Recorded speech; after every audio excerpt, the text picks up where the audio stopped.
You've got a little spot, say you get sugar, 3 welds down the primary, and it might be okay strength wise, but if a little piece of that sugar breaks off and goes into the turbine housing, that's bad news. And, then you get a customer calling you upset that you blew the turbo up and everything else. So prep is very, very important.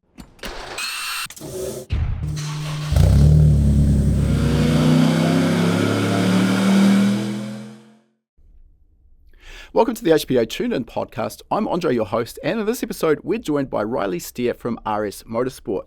Now, Riley first got onto my radar, as I imagine he's done for a lot of people on Instagram, thanks to his insane tube chassis, 1,000 horsepower, 10,000 RPM, 1970 Pontiac Trans Am. Now, that's a bit of a mouthful, but this thing is absolutely insane and can't help but turn heads. He's used this essentially as a rolling business card for his fabrication business, RS Motorsport, and it's a pretty effective one. The fabrication work on this car is absolutely second to none. Despite this build essentially being of show car level, Riley's also not afraid to really put it through its paces out on the racetrack, which is essentially exactly what he built it for. Riley's also got a very interesting and unusual backstory in that he was for a number of years a professional BMX racer.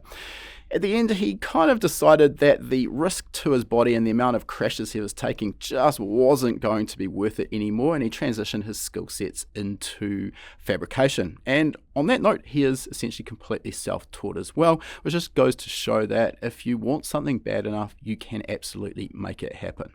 This is a fairly deep and wide-ranging chat with Riley. We talk about his backstory. We also talk about founding RS Motorsport, how he's developing that, the vision that he has for the future, and of course we dive deep into some of the topics on fabrication itself, specifically the welding process, TIG welding, and some of the key elements when it comes to preparing your workpiece prior to welding.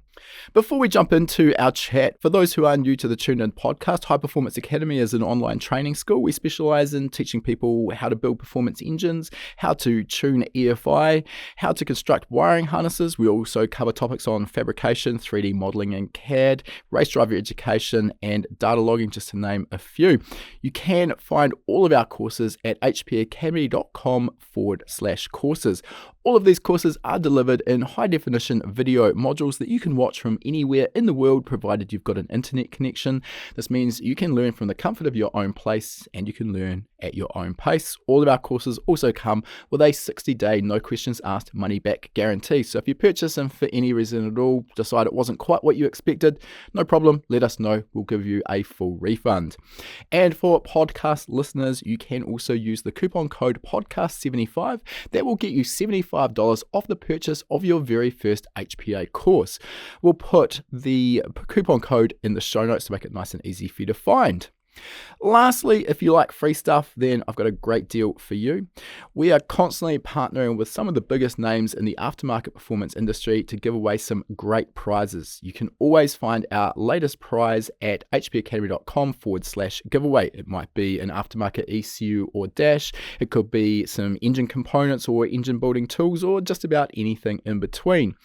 They are great prizes, and we will ship them free of charge to your door if you're the winner. There's no tricks here, no purchase required to get your name into the draw. All right, enough with our introduction. Let's get into our interview now. All right, welcome to the podcast, Riley. Thanks for joining us today. And as always, let's start by learning a little bit about your background, specifically how you developed an interest in cars. Yeah, thanks for having me.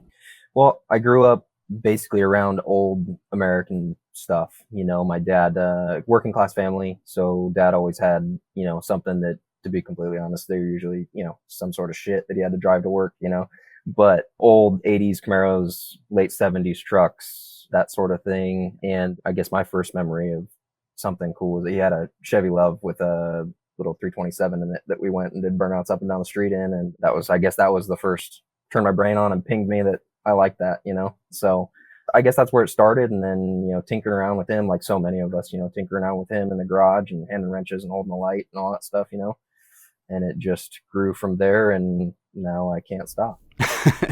Yeah, it's a bit of a sickness that I think everyone listening to this podcast probably also suffers from. But could be definitely worse. So over this time, it sounds like you're sort of honing some skills at a mechanical level as well. Yeah. I mean, back then we're definitely, he's having to fix stuff basically to go to work kind of thing, because they're all, you know, like I said, old 70s, 80s stuff. So Not the most reliable, perhaps. no, definitely not. And, and when money's tight, you got to fix it yourself so you can go to work, try and make more money. So, doing stuff like fixing his old trucks, doing little things here and there, lift kits, pull one engine out, put another one in. It's all small block Chevy stuff. So, and then, mom's Ford Windstar blows up and got to put a motor in that. So I'm kind of growing up around that and learning the basics of how to take something apart and put it back together. Sure.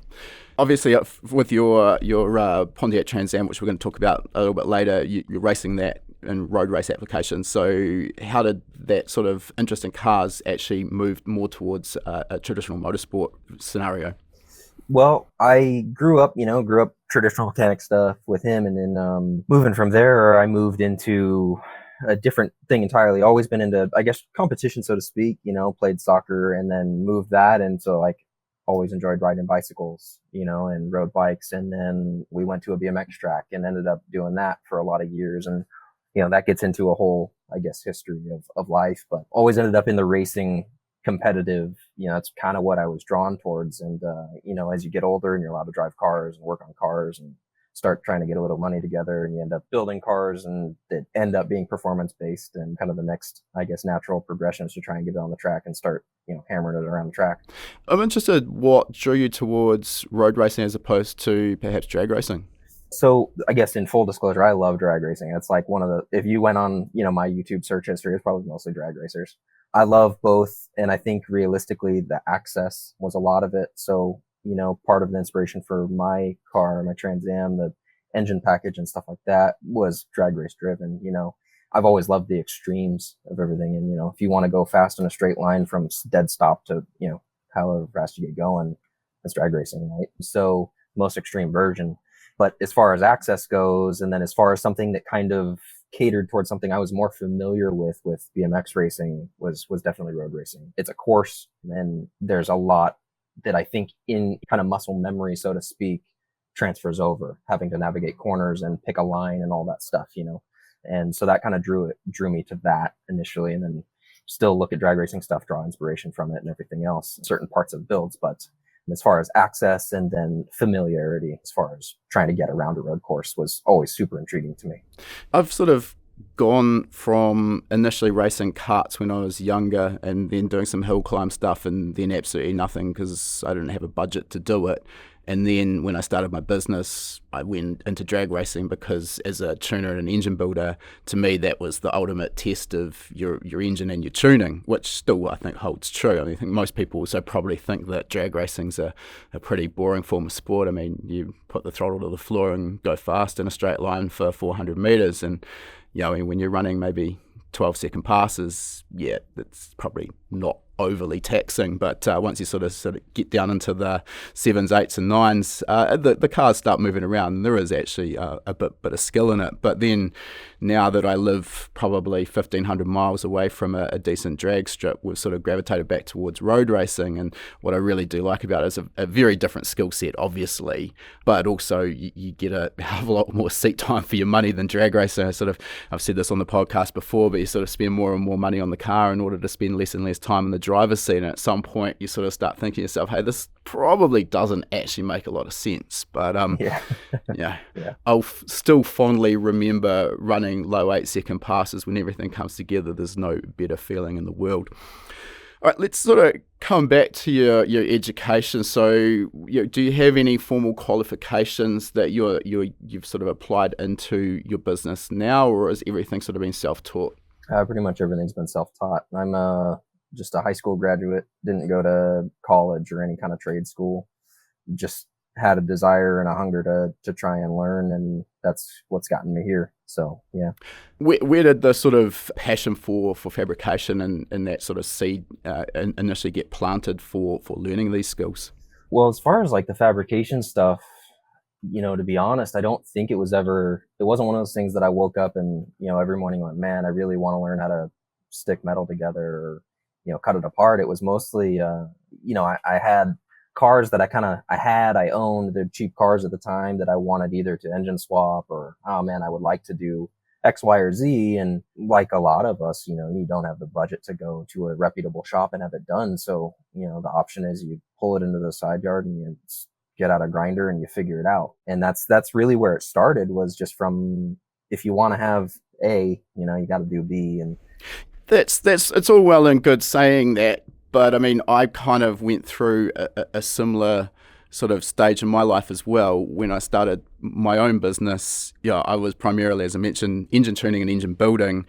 But when you're starting to modify cars, at some point, light fabrication really becomes a necessity. So I kind of stumbled into doing some very basic fabrication, but where you and I differ is I still can't lay down a weld that looks like any of yours.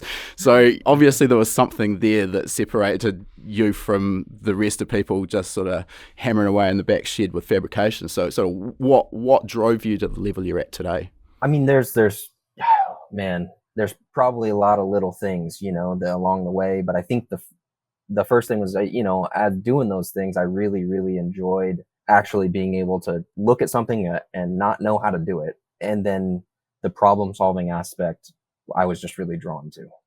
I've got a problem. This engine doesn't fit. This turbo doesn't go here, whatever, whatever it may be.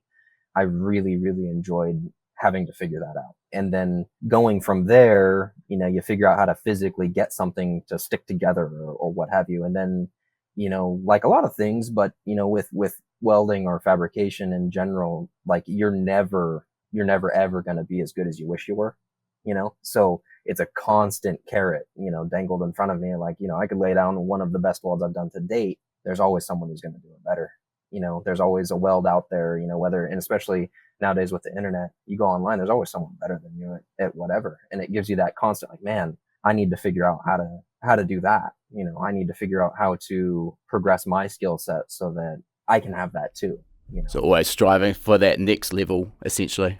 Yeah, and a lot of it initially, especially, came from, man, I would really love to own, whatever it is, a turbo kit or one of those cages or a car that looks like that or has that design or fabrication implemented. And the method in which I had to get it was, well, I guess I have to learn how to do it then. And so that's kind of what kind of got me on the path. And then I found I really actually enjoyed it. I enjoy the chase. And then, as difficult it is and how many days I go in here and yell at cars and whatever I'm working at, it's still the end results. Like, man, I did that and I'm proud of that. And with each thing I do, no matter how many cages I do or what have you, they keep getting better, little by little. And, maybe not to, an onlooker or the customer, but there's little things here and there. I'm like, man, that's better than it was. And I'm proud of that. So that's kind of what drove me. Obviously to be expected, it is a skill that gets refined the more you practice it. So yeah, understandable. The more cages you build, the better the cages are going to be. Coming back to being self-taught, what sort of resources were you using in order to sort of hone your fabrication skills, particularly if we get into maybe some of the welding side of things, and when we're talking about TIG welding of some of the more exotic materials, titanium, aluminium even, there's a lot that goes into understanding how to set up the welder for that. So yeah, I'm interested how you sort of learned those skills and refined them. Yeah, so initially bought a TIG welder and knew I wanted to learn it. So got online, started reading on I forget what the website is. There's Welding Tips and Tricks. So a couple of guys, so like Jody, I think is the guy's name, but I watched I think every single TIG welding video that he has. And then I went on his website, which was a forum. I don't know if it still is, but read through and kind of read through whether I was having a problem with what I was doing or not. Read through everything I could find. And that got me what I would consider a pretty decent foundation, pretty decent understanding of like, if this happens, it's maybe this or this or this, and from there, then once you sort of understand foundation and the basics of it, what's happening, I'm not no metallurgist, but on a foundational level, what's happening to the metal, then from there, I was able to kind of deduce based off context, what might make this better, or how do these welds that I may see online or what have you, why are they the way they are? And what's the purpose? Like, say for instance, ripple stacking, like as far as the actual form of the weld and how close together your dab spacing is and all that stuff. All those little things that make a weld look better or worse, in my opinion. Why do you see these guys that are career welders? Why do they do it this way?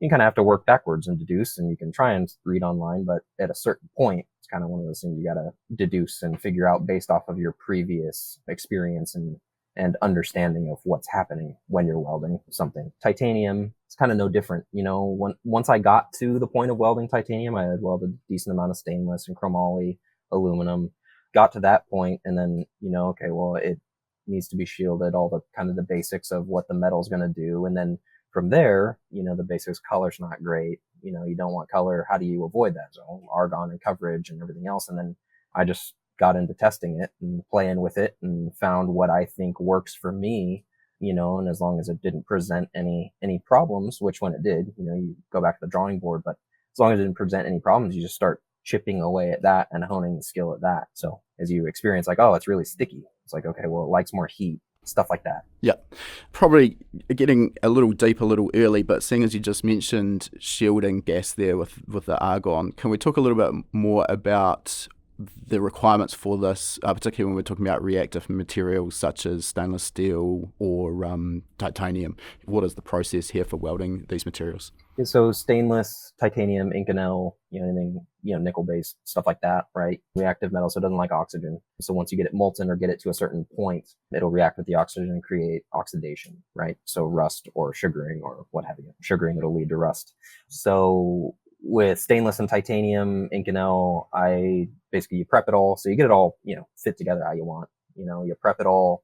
So like titanium, so stainless is probably the easiest of those three. It's the most, what would you call it? It'll deal with the most amount of oxidation. Let's put it that way. I can't think of the right word. And so stainless, I'll go through, if I'm doing a stainless downpipe for something or a full stainless exhaust, depending on what it's going to see, it'll be 304, 321, and go through and clean all my edges. So you get it all fit up.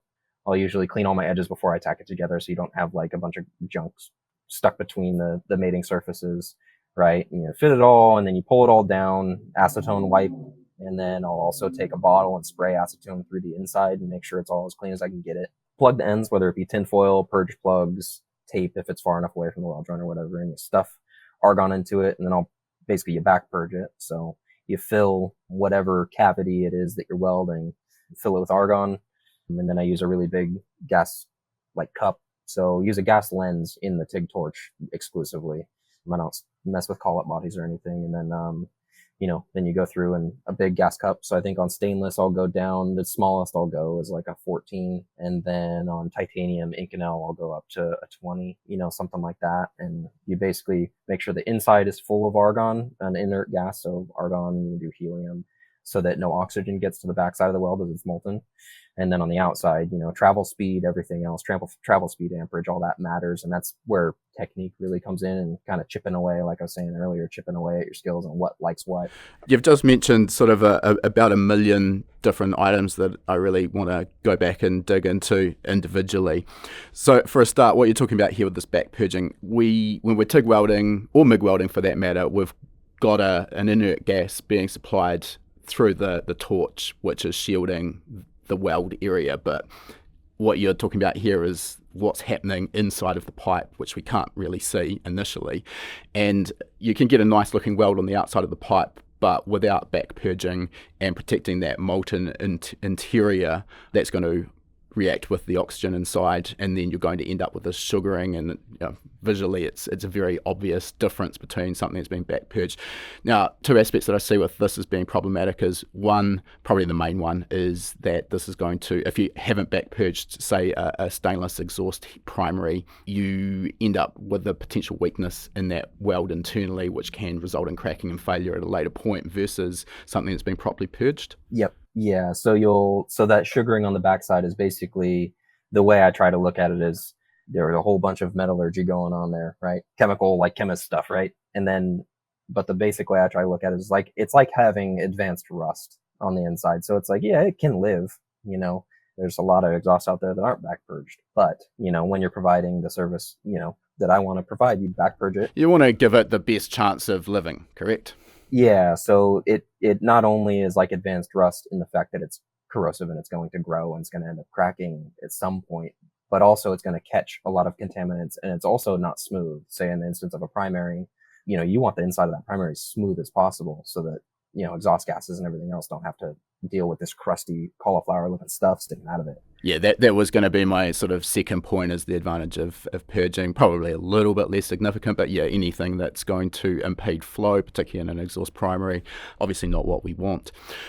All right, so that process of back purging, you pretty much just explained it. You basically block off both ends of the pipe that you're working on, fill the interior with argon, leave that to flow for a bit before you start your weld, and then you protect it on the inside and the outside. Now, I also wanted to just talk about the fit up, the prep that you kind of glossed over there. Because I sort of think with my very, very basic level of TIG welding, I've sort of found, and I've obviously been around fabricators as well, we've employed fabricators here at HPA, it's almost the prep work and the time you put into that and the cleanliness that's almost more important to a degree than the actual welding itself. And if you sort of do all of the prep work correctly, then the welding is much more straightforward and simple. Mm-hmm. Yeah, so that's definitely correct. I mean, you can get away with an ugly weld. It's hard to get away with really bad prep and then an ugly weld. So going through prep, say for instance, in this instance, using a primary like a header or a turbo manifold or something like that, right? Say you're using schedule 10, 304 or 321 for that matter, doesn't matter, but it's very thick. But say on your prep, you don't bevel the edges, right? And you just leave it. And then you're trying to weld this 100,000, 120,000 thick pipe together. And you're either going to have to hammer it with amperage, which is going to cook it, or, you're just not going to get full penetration. And then when that thing gets to, 1400 degrees, it's going to try and crack, as it expands, it's going to be a weak spot thin. So, and then same goes for, say you're making a tubular 321 manifold, 16 gauge. So it's nice and thin. You're going to get full penetration and you don't get a good back purge on it. So where you either got a leak or you have big gaps downstream and they're bleeding argon off and letting in oxygen.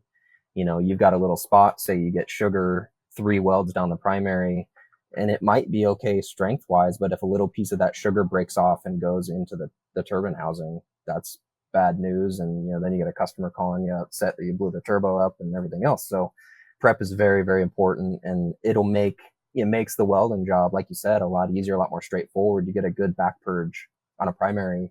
The argon also cools the back of the weld, so it doesn't run away quite as quickly. So normally, if I start something like, man, it doesn't seem right, 9 times out of 10, because I've been doing this for a number of years now, and stuff still happens. You swing the hood down, you got a positioner running, you don't realize that it swung and the plug fell out of the top because you can't see it. Right. And you're running and all of a sudden you're like, man, this puddle's moving all over the place. This is not normal. You stop what you're doing and pull the hood up and you realize, oh, it's because there's no argon and the tube's crazy hot because the argon's not chilling the whole thing, keeping it nice and cool inside. And you say a couple bad words and you get the bandsaw and cut out your bad piece and redo it, And this really is another area that comes from experience. You know from experience how the weld should progress, and when it's not doing that straight away, you're starting to question why is this different to how it should be. Yeah. And there's, so you really quickly run through that myriad of things it could be in your head. You're like, okay, well, did I prep in between the two pieces? Or does it have a bunch of, say a little bit of aluminum oxide or whatever from the sanding disc on it still? Because I didn't actually clean the edge before I stuck the two pieces together, right? You're like, nope, I cleaned it. So it's like, all right, well, probably argon then. So you flip the hood up and see your fate. Yeah. The fit up as well, particularly when you're TIG welding, you don't really have the ability to fill much, if anything, in terms of a gap. Plus, as you sort of mentioned there, if you've got poor fit up, you're going to be losing a lot of that argon from the back purging as well. So are you aiming for perfection, or is there some room for a little bit of a gap that you can fill with a TIG welder? I mean, I personally always aim for as perfect as I can get it. I have a buddy of mine that Sean, perfection's not possible, but you want to chase it, so I always aim for perfection, but it depends on the material. Say like a 321 turbo manifold or turbo header, 16 gauge, or on my car, 18 gauge 321 header. I don't want to see light through any kind of crack because I know that material that thin, if you open up a little hole, you're going to chase it halfway down the tube trying to fill it up, or you're going to stuff a bunch of filler in it and have a bump on the inside. So stuff like that. Then you move to like, 1 3/4 095 chromoly roll cage. My rule of thumb is if I'm using a 16th filler, I don't want to be able to put it into the gap if I can help it. But I'm also not an elitist, so you get into a cage and you spend 3 hours notching this crazy junction tube, and you've got one spot in the ditch of the thing that you can stick the filler in, it'll be okay. Especially if you don't sit on it with, 150 amps for 20 seconds and make the thing worse. But a lot of that comes from history and my knowing what I can do safely and what I can't. As a welder, there's a lot of guys out there that are better than me that probably take a 332 gap and make it never look like it was ever there and be completely comfortable and confident in it. But I know my limitations. Now, you've talked about a bunch of different materials there, and I just wouldn't mind getting a little bit more information. You've talked about 304, 321, Inconel. I think also the Schedule 10 thick wall stainless. I think one of the problems we see, particularly with maybe turbo exhaust manifolds, is they do have a tendency or reputation for cracking. And I think a lot of that also comes down to properly supporting. There's obviously a fairly large amount of mass with the turbocharger hanging off that manifold once the thing's glowing red hot. Supporting the weight of that turbocharger and the wastegate's definitely a big part of keeping the manifold alive. But material choice for particularly a turbo manifold, pros and cons of those materials that you just mentioned. So let's say, for instance, my preference is usually a 321 tubular manifold, so 16 gauge, just because you are saving a little bit of weight. Also, the bends and the radius of the bends and whatnot can be a little bit looser, which, when you're talking about fluid dynamics, it's a little bit easier for the exhaust gases to make their way through it quickly. But one of the downsides, I guess the downside being cost. Good 321 16 gauge that can handle the heat, and I always end up bracing them, but can handle the heat and the expansion and everything else that comes with it. It's not cheap. Could you give us sort of maybe an example of 304 versus 321? Are we talking a factor of double the price, or whereabouts are we price wise? Yeah, I mean, there's different manufacturers, and that's one thing that I've noticed is manufacturer pricing is different. So, for instance, if I go online and buy something that may be offshore, 321 stainless, versus if I go down to SPD around the corner and buy Rath Gibson 321 that's made in, I believe, Wisconsin, right now, probably triple. Wow, okay. For, US 321 versus an offshore 321. Now, that said, there's, like I said before, I'm not an elitist. I don't want to be the guy that's bashes some things and wants to go with others, but application to application, I think there's a place for all of it. So you kind of have to go, in my instance, I kind of go with what I think my customer's doing with the car and what I think fits their best if budget's a concern of theirs. And I do run them through kind of the risk versus reward thing. If you can swing it, always try and go with the most superior thing you can, but not everybody's made of money. My money tree died a long time ago. So going with that, I guess you got your 321 and its benefit going to be weight, so weight, bend radius, overall flow characteristics. Not that you can't do something great with a Schedule 10. In terms of the reliability of 321 versus Schedule 10, fabricated, the perfect conditions we've just talked about, are they as reliable as each other? I think depending on how it's built, yes. One of the things that I try to stay away from is your tubular manifolds unsupported. So you say you build a 321 16 gauge or 18 gauge turbo header and you use a welded collector and no bellow and you don't support it, it's going to break. And then I support them. I use a double slip merge collector and then I use an Inconel bellow so that it can all grow and move a little bit as it gets hot. And then also as the car vibrates and bounces up the road, your supported turbo that's maybe supported on the chassis. This is all, I guess I should have precursored this with solid engine mounts. I wouldn't do this. I wouldn't do this on a rubber engine mount. Yeah, you wouldn't be mounting it to the chassis. Yeah. Right. So you mount, turbo to the chassis, and then you have an up pipe, if you will, with a 321 or preferably an Inconel bellow. And then you have your double slip merge collector and then your tubular turbo manifold in 321. That way the header can grow with the engine as it gets crazy hot, as it glows. It can grow and expand, and it's not going to break itself off the merge collector. And then as the engine's vibrating and the chassis is vibrating differently, that Inconel bellow can also take up some of the vibration, so you don't end up as much with as much at the turbo flange, whether V-band or T4 or whatever. Yeah. In terms of the bracing for the turbocharger, one of the considerations is that your manifold is going to grow as it heats up. So solid mounting the turbocharger to the chassis or the engine block might seem like a great idea, but that's going to rigidly mount the turbocharger in one place. What I've sort of gravitated towards doing is using sort of a link between the engine block and the turbocharger exhaust housing, usually with rod ends to allow a little bit of movement. I mean, it's still not ideal because obviously the turbocharger can then only move in the radius of that mount. But how do you approach that? Similar, or have you got a better technique? Yeah, so that works. So like for instance, car that I work on and sponsor, it's a NSX with a turbo K, and that turbo, so solid engine mounts, and then the turbo is actually mounted to the chassis. And then I do that exact 321 turbo header, double slip merge, and then Inconel bellow. And that it allows for enough movement to where the engine and the vibration and the growth doesn't affect it. And then going forward, same guy as a turbo K Lotus. And that one, I mounted the turbo to the engine transmission union, and it does use a plate mount, but the plate is single bolt on the bottom, so it holds the thing up. But should it grow, it can rotate in the direction of the growth, so it can push itself away a little bit. So kind of like using something in bending versus tension and compression.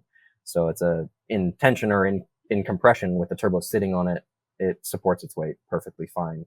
But it's all hogged out and then also on a single bolt, so it can flex itself away should it need to. I guess the use of the double slip joint merge collector, though, does help to a point because it will allow those primaries to sort of expand inside of that merge collector, correct? Yeah.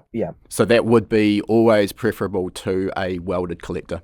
I prefer it, yeah. So not only for that reason, but then also for ease of assembly and disassembly. Say you get down the road and one of the primaries does crack at the flange. Because, and I guess I should say, all of these things, we're dealing with race cars, and race cars love to break things. They eat parts, right? So you do your best practice, and then, down the road, stuff probably going to happen. But say in an unwelded slip-on collector, down the road, you end up with a cracked primary at the head. You don't really, especially on something, race cars run race gas or something, methanol, something crazy, right? You don't want to actually just weld that joint again, even though you could.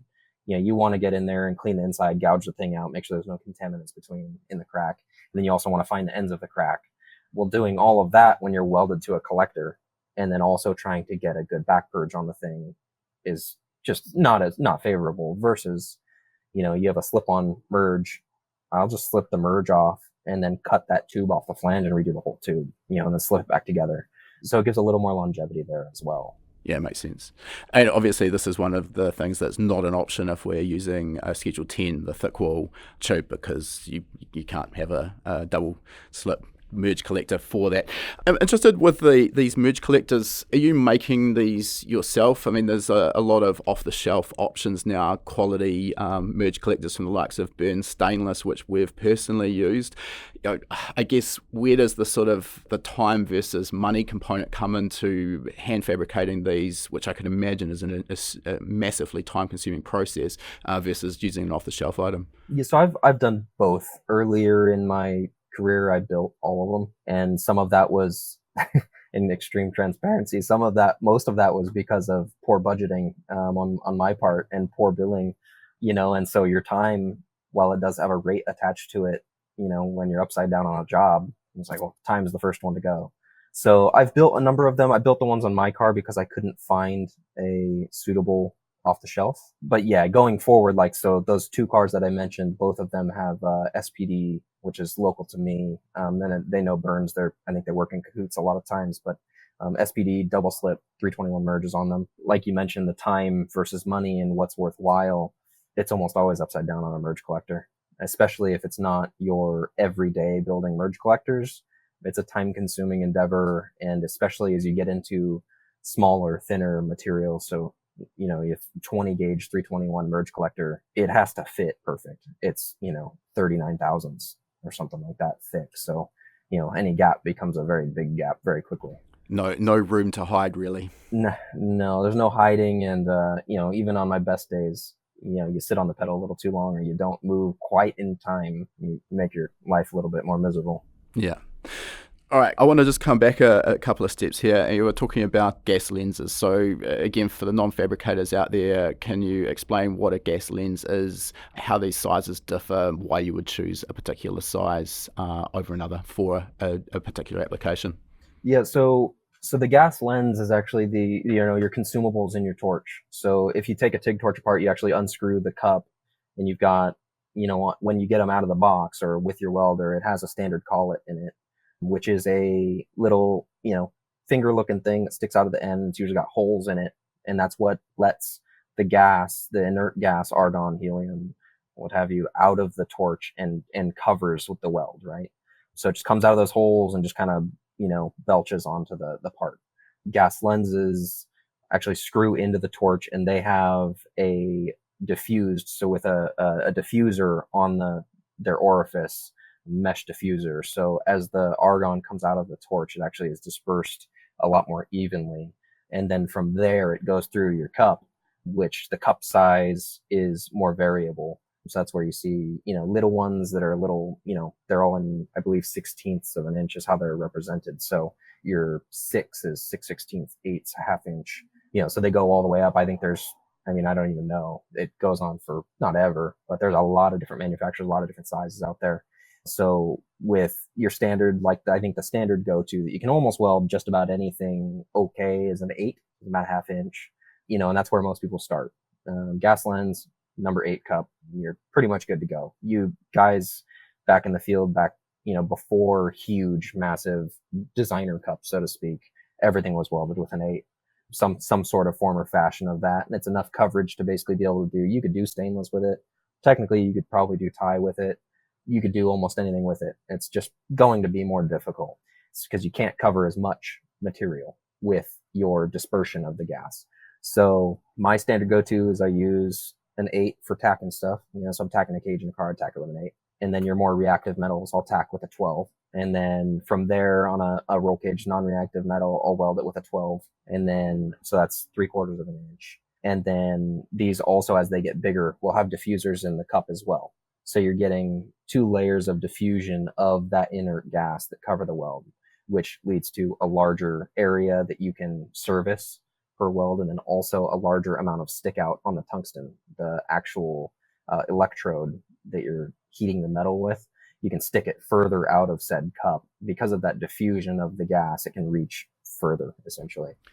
So that's going to be beneficial when you're sort of trying to get into tight spots. You can have more stick out with the tungsten to get it where it needs to be, but still you've got that sufficient gas coverage. You're not going to end up with oxidation in the weld. Yeah. As long as you up your regulator, so you're pushing more CFH per weld, per actuation, basically. So, say I've got 1.5 inches of stick out, I'm probably pushing the regulator on a roll cage. That is, I'm probably 50 CFH, something like that.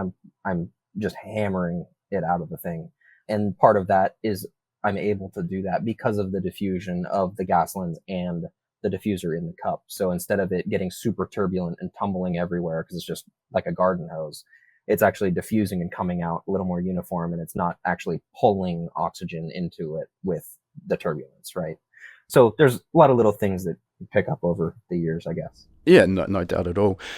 So I'm glad that you just mentioned the gas flow, because that's another one of the sort of levers essentially you have available to adjust.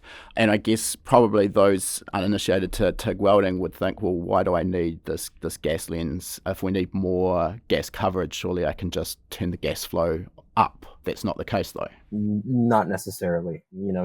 I guess it's not quite that simple. You can, but there's a line that you'll crest, unless you have these consumables and kind of have your setup, with kind of anything, which I'm, probably better than me, you start pushing anything that's related to fluid dynamics out something very quickly without diffusion and uniformity. It'll tumble and pull oxygen in with it. And then you end up with oxygen intermingled and intertangled with your shielding gas, which defeats the purpose of having it. And so, all these diffusion methods, whether it be, I know that one of the lenses I think it uses a 16, and I think its diffuser is actually 3 layers, and so it basically keeps all of it spread out, straightens it all out so that when it comes out, it's going straight. It's not crisscrossing and running into itself and, creating all kinds of craziness. And so I know I'm sure everybody's seen it online, but if you follow any welding pages, there's videos of guys with, a gas lens versus a collet body, and they use smoke, and you see it come out in this nice even plume versus just this mess of garden hose, smoke coming out of it. So yeah, we've did that exact demonstration in our TIG welding course, and I mean it makes it very, very obvious when you can actually physically see the smoke, because obviously the argon we flow through it, you can't see it, so you don't really know what's going on. But when you actually see smoke coming through a gas lens versus not, it really, how well it's diffused, the lack of turbulence is very, very obvious.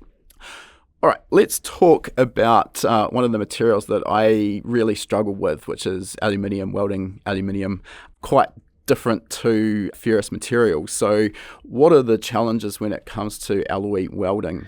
There's a lot of them. If you were to ask me what's the hardest, I would say aluminum is the hardest. I can't say all of them. I welded a lot of metals, and titanium, Inconel. In my opinion, aluminum's harder. It's harder to get a good weld. It's finicky. I actually, you can ask anybody that knows me, has been around the shop, I hate aluminum. Just as a metal, it drives me nuts. It's really picky. So it has an oxide layer on it. So you have to weld it on AC, which is alternating current, and I should precursor this, I'm no expert in everything. There's a lot of people that know a lot more than me, but the way I understand it is alternating current, instead of your heat source, so to speak, the way I tell myself is, instead of your heat source coming out of the torch all the time and going through the part into the ground, you're going to alternate that between coming out of the torch, going to the ground, and then actually turning around and going from the ground back up to the electrode. And so that's why it buzzes, makes a bunch of noise, everything else. But that alternation is what allows you to break up that surface oxide layer on the aluminum, and then you can actually get to the weldable part of the alloy. So key with that is, for those, and we'll talk a little bit more about welding machine choices soon, but for those who want to be able to weld both ferrous and non-ferrous materials, an AC/DC TIG welder is going to be essential. So generally we're DC for a ferrous material, stainless, mild steel, etc., and AC for alloy. Yep. And so, with that material prep, it's an alloy, it's a very dirty material. It also doesn't like having anything but its own filth on it. So you can get yourself into real problems if you're, for example, cutting aluminium tube with a cut-off wheel or something that's been used on a ferrous material previously, because it impregnates the aluminium with ferrous material particles, correct? Right, yeah. So certain things are more potent than others, as far as I've found, around the shop. So, for instance, cutting aluminum with a cut-off wheel, a death wheel on a grinder, is just a losing battle, and I won't do it, so, but then, you use a bandsaw, and that's where material prep really does come in. So, like, for instance, say one of the things around my shop that's, I think, common, but, not every shop does any kind of everything. So I do a lot of different stuff. So for instance, I have an S2000 in the shop, do a cage, and then it also needs a turbo kit. And so instead of changing all of my consumables through the whole shop, bandsaw blades, sanding discs, everything, I have a select amount of tools I'll even use on aluminum, but bandsaw being one of them. I cut a bunch of roll cage tubing or what have you on this bandsaw, or stainless steel tubing for that matter, building this turbo kit, and then I move on to the cold side, and blade's brand new. I'm not going to change it just to cut the aluminum. So my workaround is I'll cut the aluminum with it, but then I take, and with a DA, with an 80 grit pad on it, I'll DA the edge and basically clean it all, so it's like a nice bright fresh finish.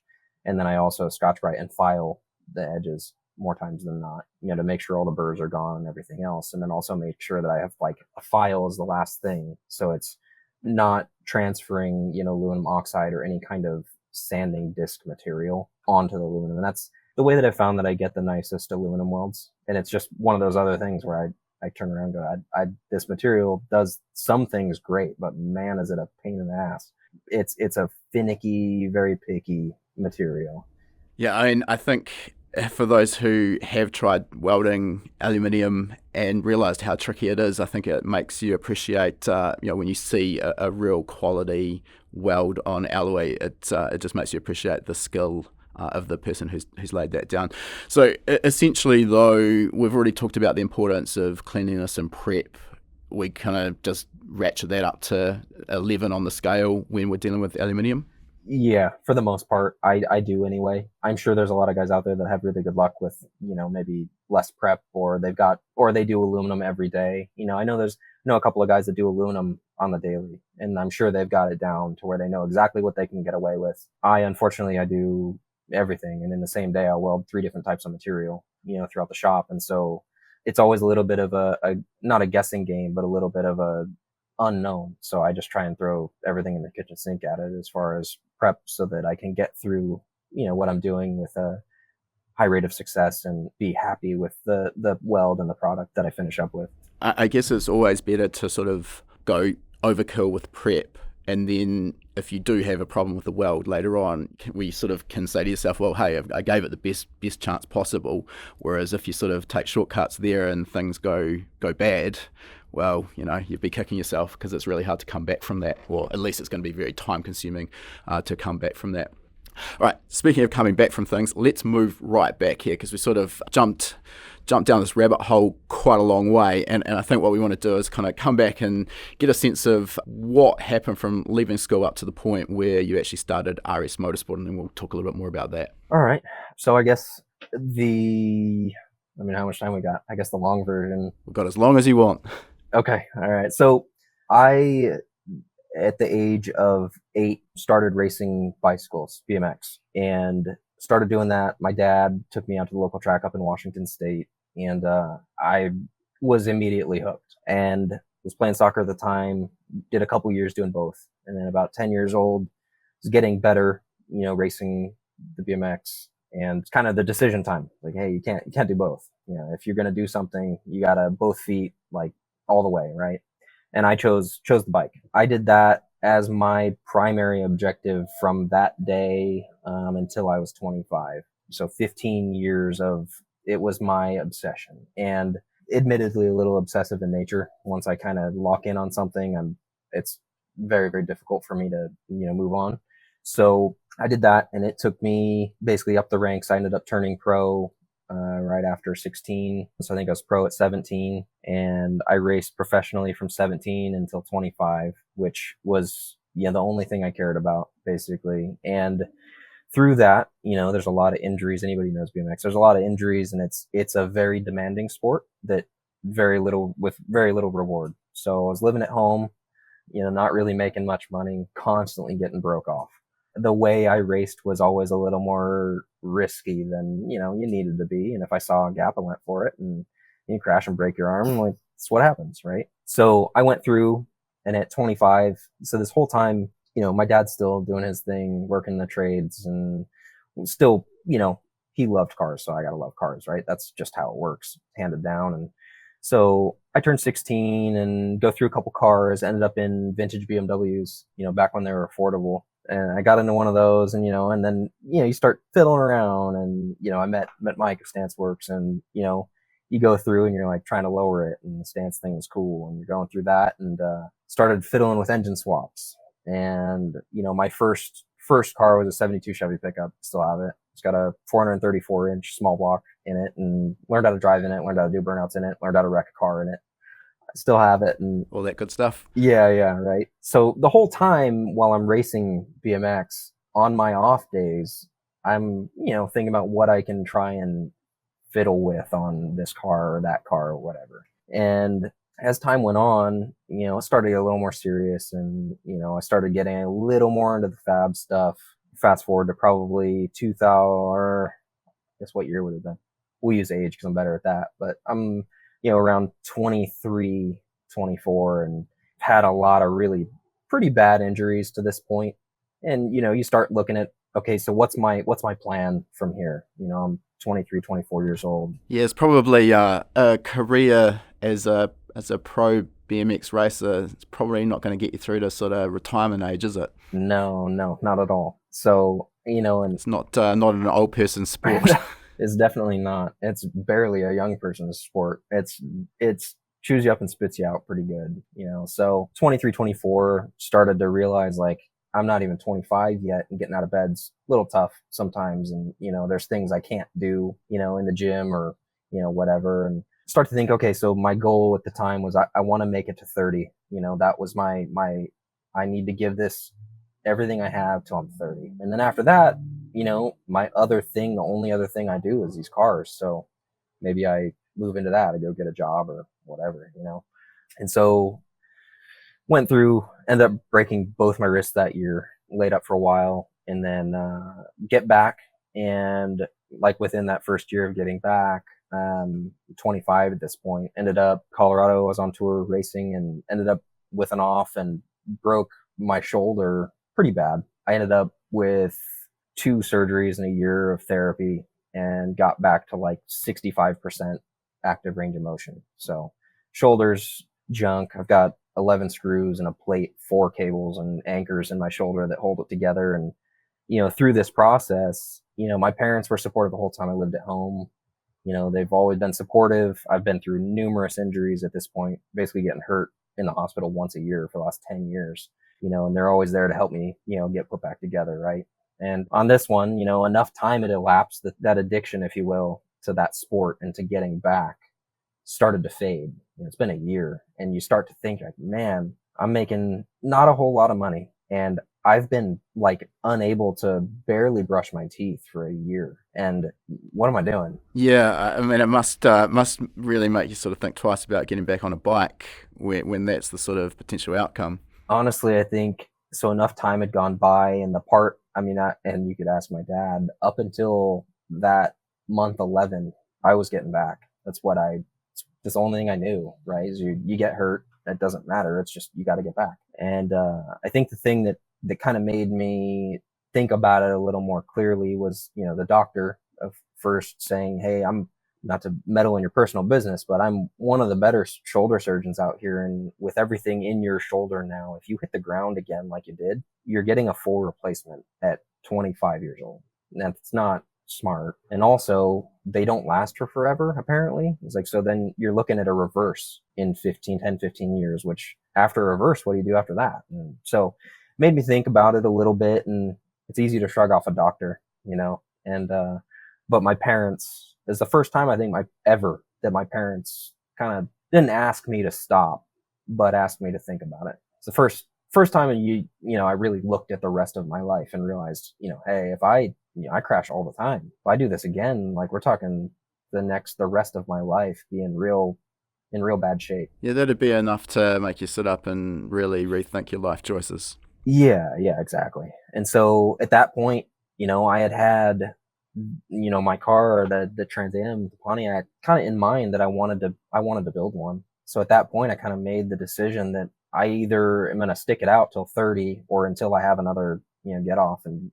smoke myself, or I can give that car a go, figure out a way to make it happen and go that route and start the rest of my life, so to speak, a little early. Kind of the way I am, I close that chapter of my book and joke around. It seems like a lifetime ago, but seems like a different book. But I closed that chapter and moved on and just sunk all of that desire and all of that energy into my car and the full effort to make it a life.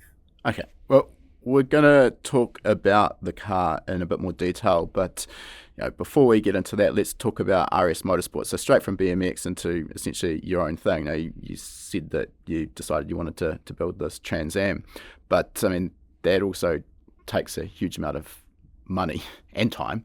How were you sort of funding that? Did you start doing customer work right off the bat to sort of fund the build of this car? Not really. I did a couple little things for guys around town. So in this 12-month recovery process, I think probably 10 months or so in, basically after the second surgery, I've gone through therapy, everything. Ended up getting a job at a local suspension company, ground control. So they're up the hill from me, about 20 minutes away. And I had been a customer for years for the old BMWs, right? Ended up going up there, knew them fairly well, had decent rapport, and they were looking for somebody to kind of work on taking photos around the shop and then, maybe build a website, right? And so I ended up getting a job with them. So I worked there from that point for, say, about 18 months. So I did that. I was still living at home. So I'm able to put, my paychecks basically into, well, I was going to say the bank, but they didn't go there, into the car. And then I also had accumulated, those old BMWs that used to be affordable. I had at the time at the house, I think had 3 of those engine swaps, all kind of, niced up, polished up everything. And then had a couple old Mercedes W108s, and I had 2000s BMW wagon, and my dad and I put together a 49 Chevy pickup with a 12 valve Cummins on air ride, stuff like that were all at the house. And then I also had a Datsun that I had actually kind of built with it being kind of a sacrificial lamb to go onto my own thing, right? And so I figured, trying to add up numbers in my head, I was like, okay, so if I'm working, I'm not making a whole bunch at work, making enough, but not enough to build a car. So I kind of sat for a while, I thought about it and realized, okay, so I've got to start getting rid of stuff, to try and fund this, and, going in order of importance to me, with the only non-negotiable being my truck, the 72 Chevy pickup, my first car. It's like, I won't get rid of it, but Never getting sold. right. And so, started down that path, started selling stuff and buying things for the next car. And then, started an engine build with the engine builder. And, I'm basically just, my bank account for the couple years I was building the car, I don't think at any point had more than $400 in it for more than a week. I'm spending it just as fast as I can find it. Straight in and straight back out on parts. Yeah. It's a pass through. So, so I was just doing that, working, between 8 and 5 up at ground control up the hill. And then I'd get home and basically from 5:30 till the small hours in the morning working on the car in the side yard. And then all the hours on the weekends, just chipping away. All right. Well, this segues pretty conveniently into talking about the car in a little bit more detail. And I think this is probably how I first sort of stumbled across your Instagram account. The car is sort of pretty recognizable, and I think most people probably have seen it, or a lot of people have seen it. What is it for a start? So it's a 1970 Pontiac Firebird Trans Am. It's a tube chassis car at this point. Sure. So was the idea from the outset to do a full tube chassis and everything that you've done to the car now, or has it evolved over the time you started building it? When my dad and I drug it onto the side yard, it was actually going to be a back half car.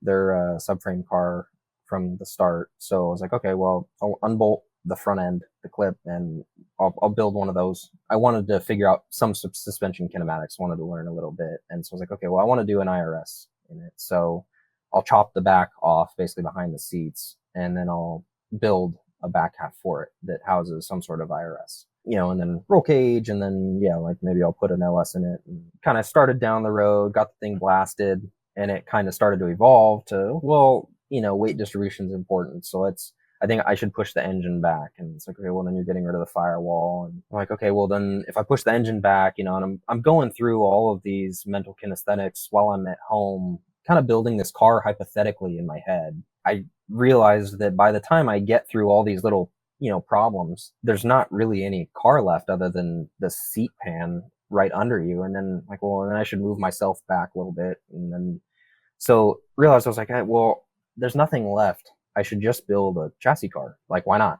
And in that instance, with that chassis, that starting point, there isn't a why not. There's no other better reason, and there's a going forward with more modern cars or other platforms. I think there's a lot of reasons maybe not to, but in that instance, it made sense. And so by the time we had kind of got it back from blasting, drug it up on the table, realized, I guess I'm building a tube chassis car. That's kind of it. It evolved as I went, but I was on the couch, recovering for a lot of that mental build it in your head 1,000 times kind of thing. So you had a pretty clear picture of what you were going to do before you ever actually got started working on the car. Right.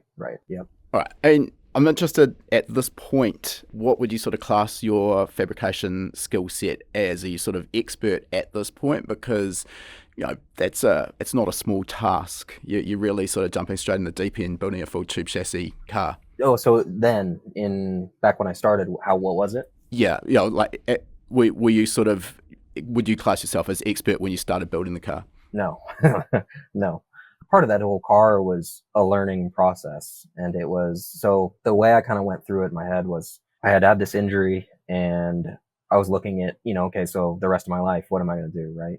And, you can go to college. And if I had any inkling of any kind of career path that could be benefited from college, I probably would have gone to college. But for me, it's like, well, I want to be around cars. So either I'm going to go down to the dealer and get a job, turning wrenches, or I'm going to learn how to build race cars and something I'm into. And at the time, and still, it's race cars.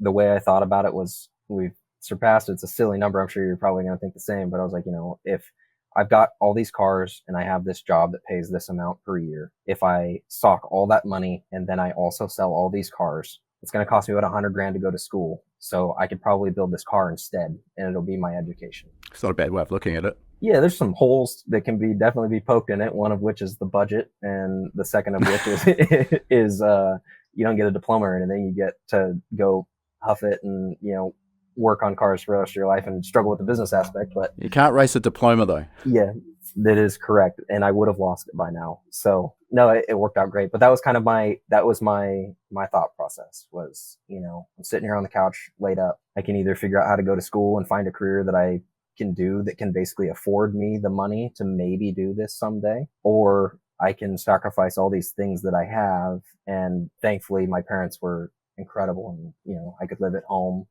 and just sink every penny I can find into this car. And I will either garnish the skill set to do it and be able to actually put out sellable work, right? Purchasable work and quality, or I will learn that I can't either do a lot of it skill set wise. I'm not able to learn, or I'm not into it as I thought I was, and I'm not going to end up doing it. But in my mind, that was a worthwhile sacrifice to find all of that out. It was, okay, I've got these items, and yeah, like $100,000 in my head. I was like, that's a lot of money. That's way more money than I had made in my whole life. But it's like, if that's all it costs to find out and not make a mistake that's going to, hurt me, 10 years down the road, that's worth it over and over again to me.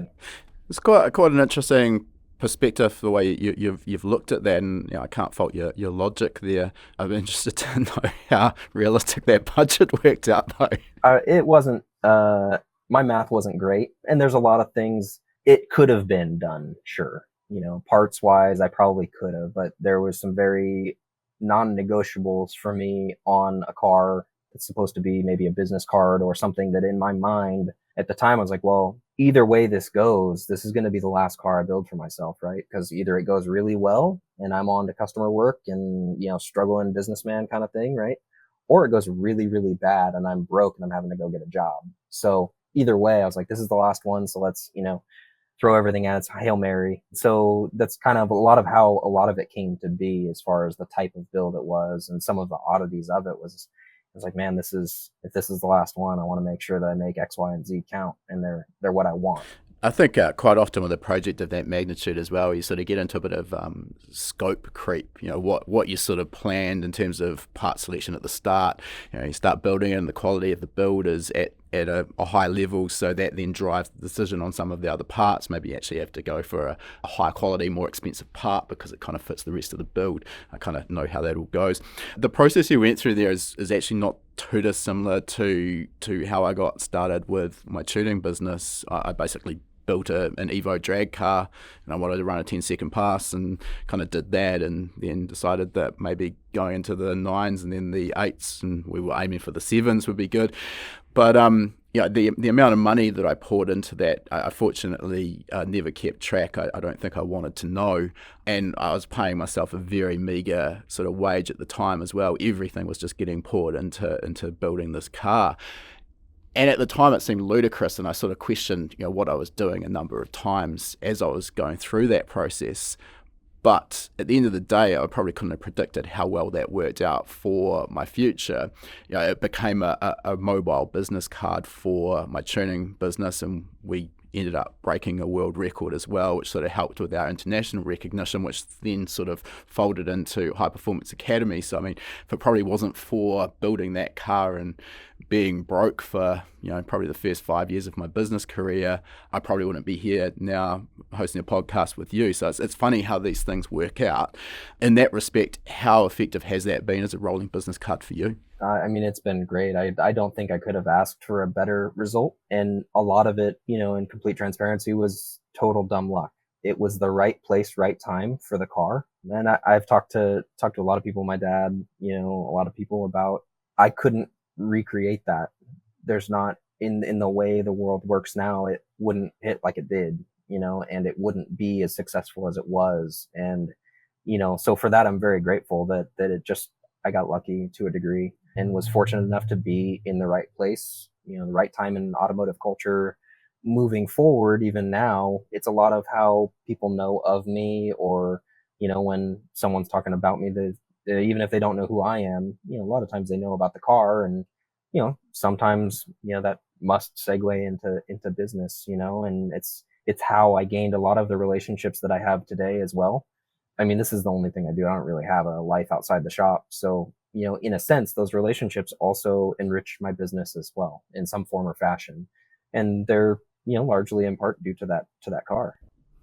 I just wanted to take a moment out of our interview with Riley and talk about a package of courses that's going to be perfect if you want to follow perhaps in Riley's footsteps and start learning how to fabricate for yourself. I think this is one of the skills that every enthusiast should at least have a basic knowledge of. It's going to really expand the range of what you can do on your own car, and it's also going to cut down on the requirement of outsourcing fabrication work to expensive fabrication shops. Now, don't get me wrong, I'm not expecting you to take these courses and come out the other end at Riley's level of skill, but everyone has to start somewhere. This package starts with our Motorsport Fabrication Fundamentals course, which, as its name implies, teaches you the fundamental skills and knowledge that you'll need to start making your own parts in your home shop. Now, we start by talking about the different tools you're going to require, and I know a lot of you will be thinking that you're going to have tens of thousands of dollars worth of specialist tools, but we focus on doing a lot with a little, and this means you don't need to have that many tools. We'll talk about what you do need in the basic tool set, as well as what you should be starting to add as you want to expand your range of skills and the jobs that you can take on. We'll also talk about the various materials that you're going to come across when it comes to motorsport fabrication, what sort of materials are suitable for what jobs, and the pros and cons of each and how you need to work with them. We cover personal protective equipment, and I know this isn't a very sexy topic, but no one wants a trip to the A&E with a piece of metal stuck in their eyeball. We talk about design fundamentals because when we are fabricating components for our car, it does help if we have a basic understanding of engineering principles so that we can fabricate something that is going to be safe and fit for purpose while not being unnecessarily heavy. We then move into the practical skills section of the course. Here we talk about design and planning, we talk about measuring and marking, and we cover drilling, cutting, bending, how to use dimple dies, notching tube, tapping holes. We talk about nut plates and Zeus clips, crush tubes, linishing metal, and sharpening drill bits. We'll also cover briefly at a high level some of the welding techniques used in motorsport fabrication, including MIG and TIG welding, the effect of heat on material. We talk about gas shielding and the penetration of our welds. We'll also cover how you should be setting up your fabrication space to make it as efficient as possible. This course also includes a library of worked examples where you can watch the various practical skills actually being put to use in a real fabrication job. Next up, we're including our practical TIG welding course, and TIG welding and motorsport fabrication really do go hand in hand. It is one of the most accurate and controllable forms of welding.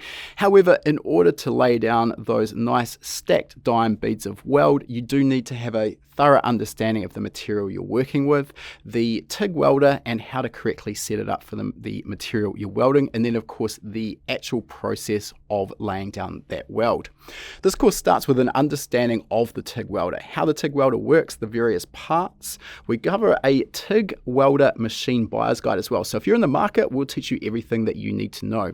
We cover amp control, tungsten, the shielding gas, gas lenses and cups, purging, filler rod, foot pedal control, and the welder settings. We also cover frequency and AC balance, just to name a few of the topics you'll find in there.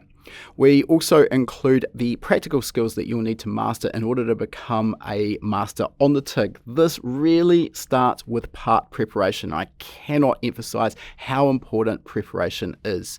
We then cover sharpening the tungsten and setting your tungsten stick out, the correct welding technique, as well as tack welding.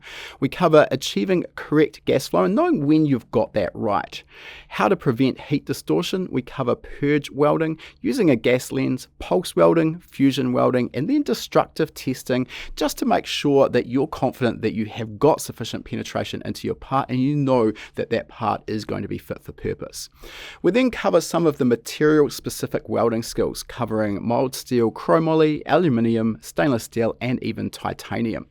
Now, there's a lot of information here, but really when it comes down to it, we can still apply a simple step-by-step process to TIG welding, and here we present the HPA 6-step process. This starts with part preparation, moves on to welder setup and welder settings, then we cover setting ourselves up, and this is something that's really often overlooked. You absolutely need to be comfortable and in the right position to have a good chance to lay down a really high quality weld.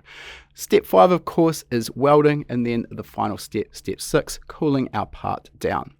As usual, this includes a library of worked examples, so you can actually watch that 6-step process being put to work on a variety of different welding jobs on a variety of different materials. So as I mentioned, this package deal, normally $299 US. Use the coupon code Riley100, that is RILEY 100. That'll get you $100 off, bring it down to just $199 US. You can still break that payment down further at checkout into as many as 8 individual weekly payments. We're trying to make this as affordable as we can so we can help as many people out there learn the skills of motorsport fabrication. Of course, even using this coupon code, you are still protected with our 60-day, no questions asked money back guarantee. So if you purchase and for any reason at all decide it's not what you expected, let us know. We'll give you a full refund of the purchase price. We'll put the coupon code in the show notes so it's nice and easy for you to find. And now let's get back to our interview with Riley. All right, I'm just interested, we'll get back to the actual build of the car. Obviously, there's a lot of advantages with getting rid of the factory chassis and starting from scratch, building your own tube chassis. But with that freedom comes a lot of sort of difficult decisions that have got to be made in terms of where you're going to run each of the individual bars, making sure that, for example, you haven't built yourself into a corner where it becomes a marathon effort to remove a gearbox or the engine and reinstall those components. I'm wondering sort of how did you go about planning this out? Were you using CAD? Were you doing it sort of just freestyle or something in between? Yeah, so back when I built that car, it was definitely a lot of sitting there pondering, really trying to, comes back to that built in my head over and over again, trying to figure out, running through visualizing in my head, okay, if I do this, then what? And if I put this here, then, where does this go? And so a lot of it was manual back then. There wasn't a single piece of that car that was built, on a computer back then. I didn't even know what CAD was, to be honest with you. So it was all, reading what I could about chassis design and then about kinematics, suspension kinematics and geo, and being able to somewhat work backwards from that and try and know, okay, these things are not, these items X, Y, and Z, they have to be here. There's no two ways about it. I don't have a choice to a degree.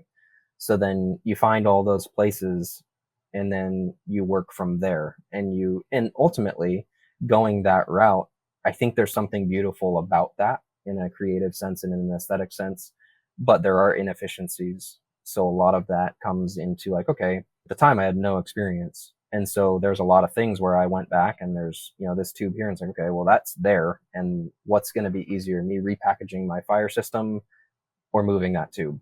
It's like, definitely repackaging the fire system, And so a lot of that led to, in total transparency, the car was heavier than I wanted and packaged further from the pull-in moment than I wanted and stuff like that. Now, I know that now, but then it was a beautiful thing to me. I loved the way it looked and even the way it was packaged.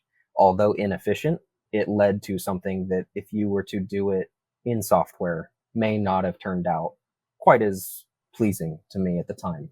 And that probably leads into a whole conversation of redoing things. Which we'll get to.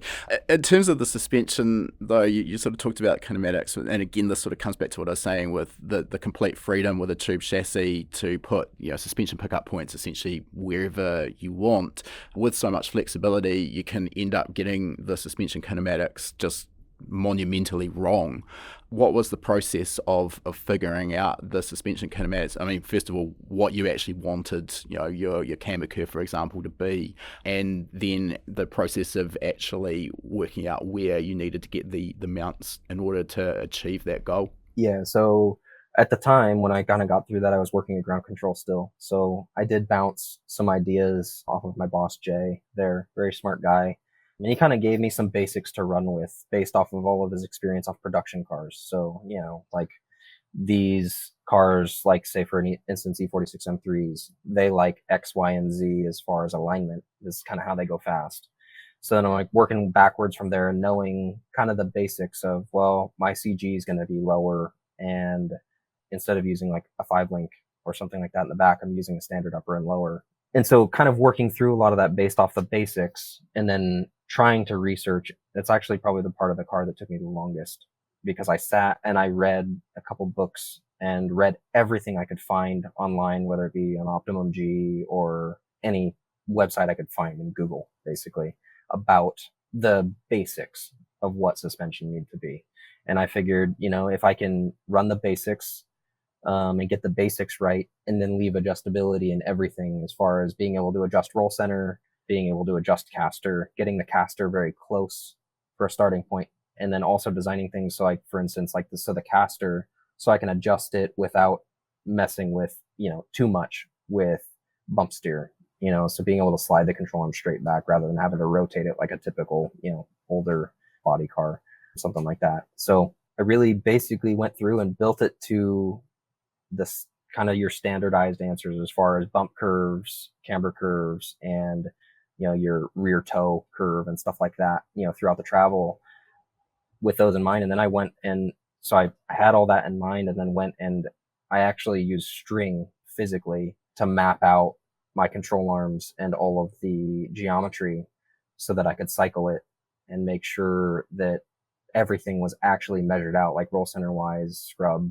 all that stuff actually measured out how I wanted before I placed my actual mounts on the chassis side. And then, like I said, made sure everything was adjustable, every aspect, which was a blessing. Thankfully, I got it right enough to where the car was able to go relatively quick without having to mess with it. But after doing it, realized there was so much adjustment in everything in every direction. If I hadn't set it up decent enough to begin with, I would have got lost in the sauce and ended up with some crazy, messed up alignment trying to adjust everything on it. So I sort of see the benefit of providing a bunch of adjustability, but yeah, you can sort of get yourself so far out of the ballpark you can't see your way back with a massive amount of adjustability in every way, shape, and form as well.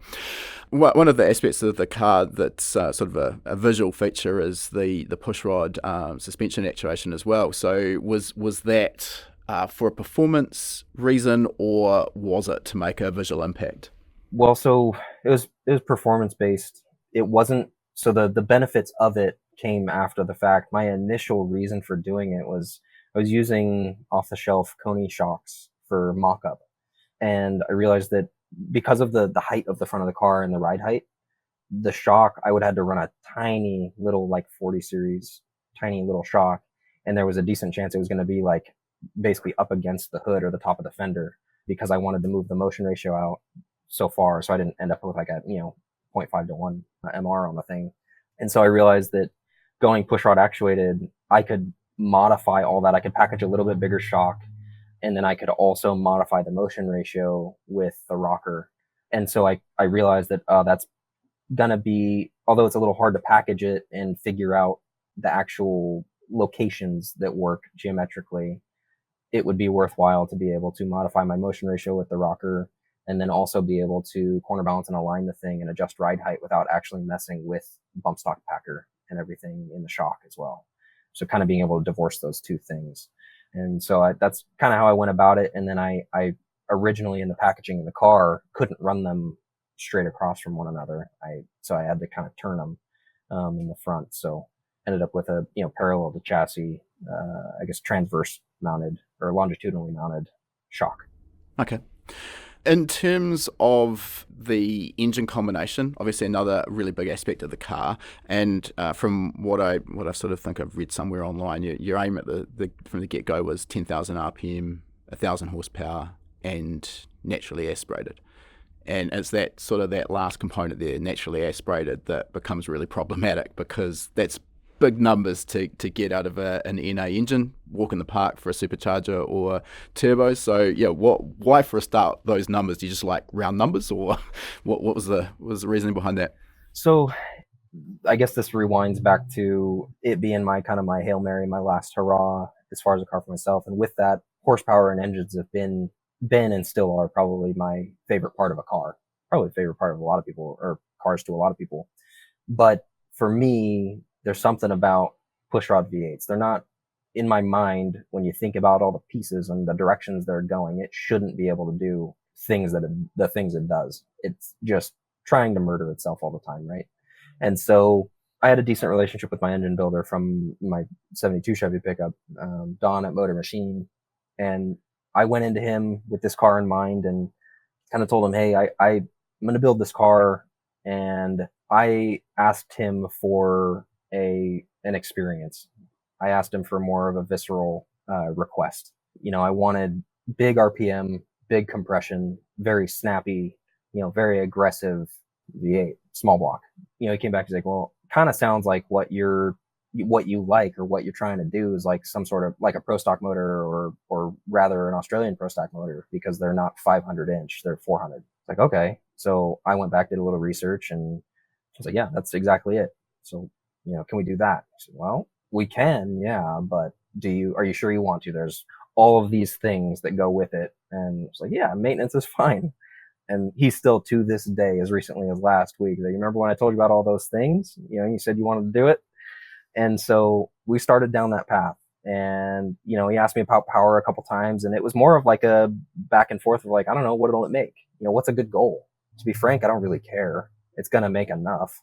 And how hard do you want to spin it? Because there's a lot of decisions that come with, say for instance, an engine that spins 9,300 versus an engine that spins 10,000.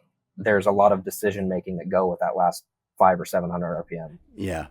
I think it's the RPM that's just so hard on just about everything, but particularly when you're running a pushrod valve train. Yeah, it's a lot. Yeah. And so, so we kind of had to set basics of like, what do you want? Because we have to build it backwards, right? If we initially build it for 9,200 and then you want to spin at 10, probably not going to work out great. So we kind of said, like, well, sitting there one day in the shop, like, I don't know, 1,000 and 10,000, sure, why not? Good goal.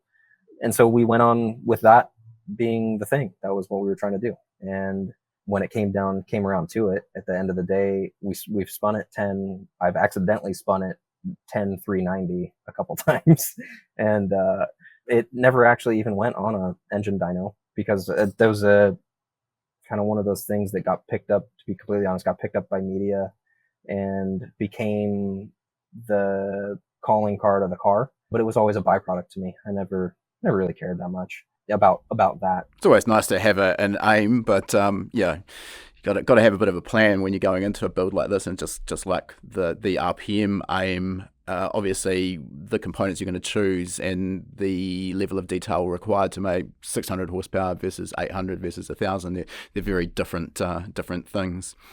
I assume it has, however, been on a chassis dyno. Are we allowed to know what it laid down at the rears? Yeah, it makes, so depending on the dyno, it's been on two different kinds. It makes last time it made between 790 and 810 to the tire. It's not shabby.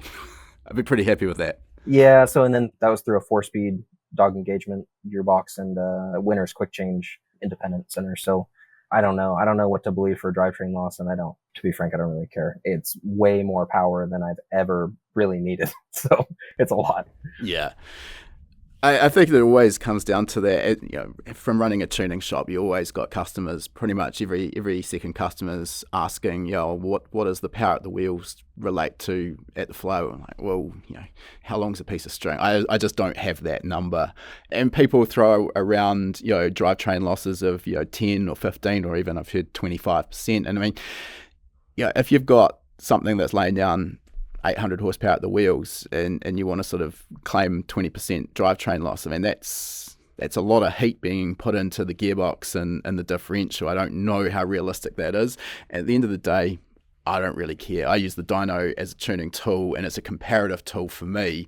And just like you mentioned there, take your car and put it on 5 different dynos, you're probably going to get 5 different results. So it's all about just, what did it start with? What did you finish with? And I mean, once as a tuner, you know your dyno, you kind of got a sense of, what is this particular combination? What should it actually be producing? And whether you're actually, in that ballpark. Now, one of the sort of standout features, at least when you first built the car, was the headers, which is a fairly intricate, complicated sort of spaghetti junction of an 8 into 1. Again, was this sort of more for the aesthetic aspect as opposed to performance, or is it sort of form follows function? No, it was, and like I said before, in the beginning, I'm an open book. So it was actually due to poor planning. So when I built the car, going through kind of how I built it financially, I didn't have all the money to have everything for it. So I actually didn't have the engine in at the house until 9 days before it was finished. So I was working off of a blown up LS mock-up block with no cylinder heads and no intake, no oil system, no nothing. And so I kind of had to, in my mind, kind of okay, well, headers are probably about this big. And I didn't have any room to get the exhaust out, and still don't, to get the exhaust out the driver's side of the car without doing a fender exit. There's just no room for anything next to the driver, essentially. And so getting down to the wire, realized I got to get exhaust out of this thing. And at the time, I knew it needed a big primary if we were going to even get close to that number, and all these things that I'm trying to hypothesize. For materials available at the time, they didn't have much for oval tubing, and and also I'm not only materials, that's the first header I ever built.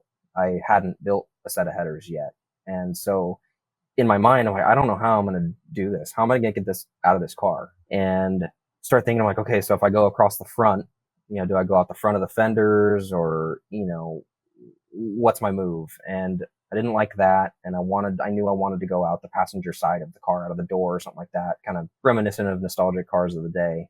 So I started thinking, and I know that Tanner Faust had his, I think it's a Passat maybe, but it had an 8 to 1 on it. It was the first one I had ever seen, and it sounded crazy. Like, well, if everything has to go to that side, I mean, that makes sense, right? It's got to go, all of them have to go to that side. I may as well just do an 8 to 1. Yeah, why not? So it's kind of, screw it. I'll just put them into one massive collector, and then I'll build this behemoth of a structure from this 5-inch exit on this 8 to 1 that goes super oval, and then I can stuff it out the door. Yeah, okay, let's do that. And so I built it, and it sounded really cool. I mean, it did all of the media stuff, right? And it was a huge hit, and understandably, it was this gargantuan mess of what is that on the front of the thing. Yeah, that's it. It was basically just it was a means to an end. It was to get the exhaust out of the car, and that was in material choice, and then also in transparency in my novice exhaust building history. That was what I came up with. It's a hell of a start to building your first header with a combination like that, but it obviously worked, and it definitely looks the part. So all power to you. Also, probably worth just talking, a little bit outside of your sort of core skills, but ECU, what's the electronics package in it? So these days it's a Motec M130. So Motec M130, PDM15, and C127. So a whole Motec package. That's what it runs these days. And I've got Oscar Zalea Brothers. He takes care of all the keyboard stuff on it. Yeah, we've actually had him on the podcast quite a while back. Very smart guy.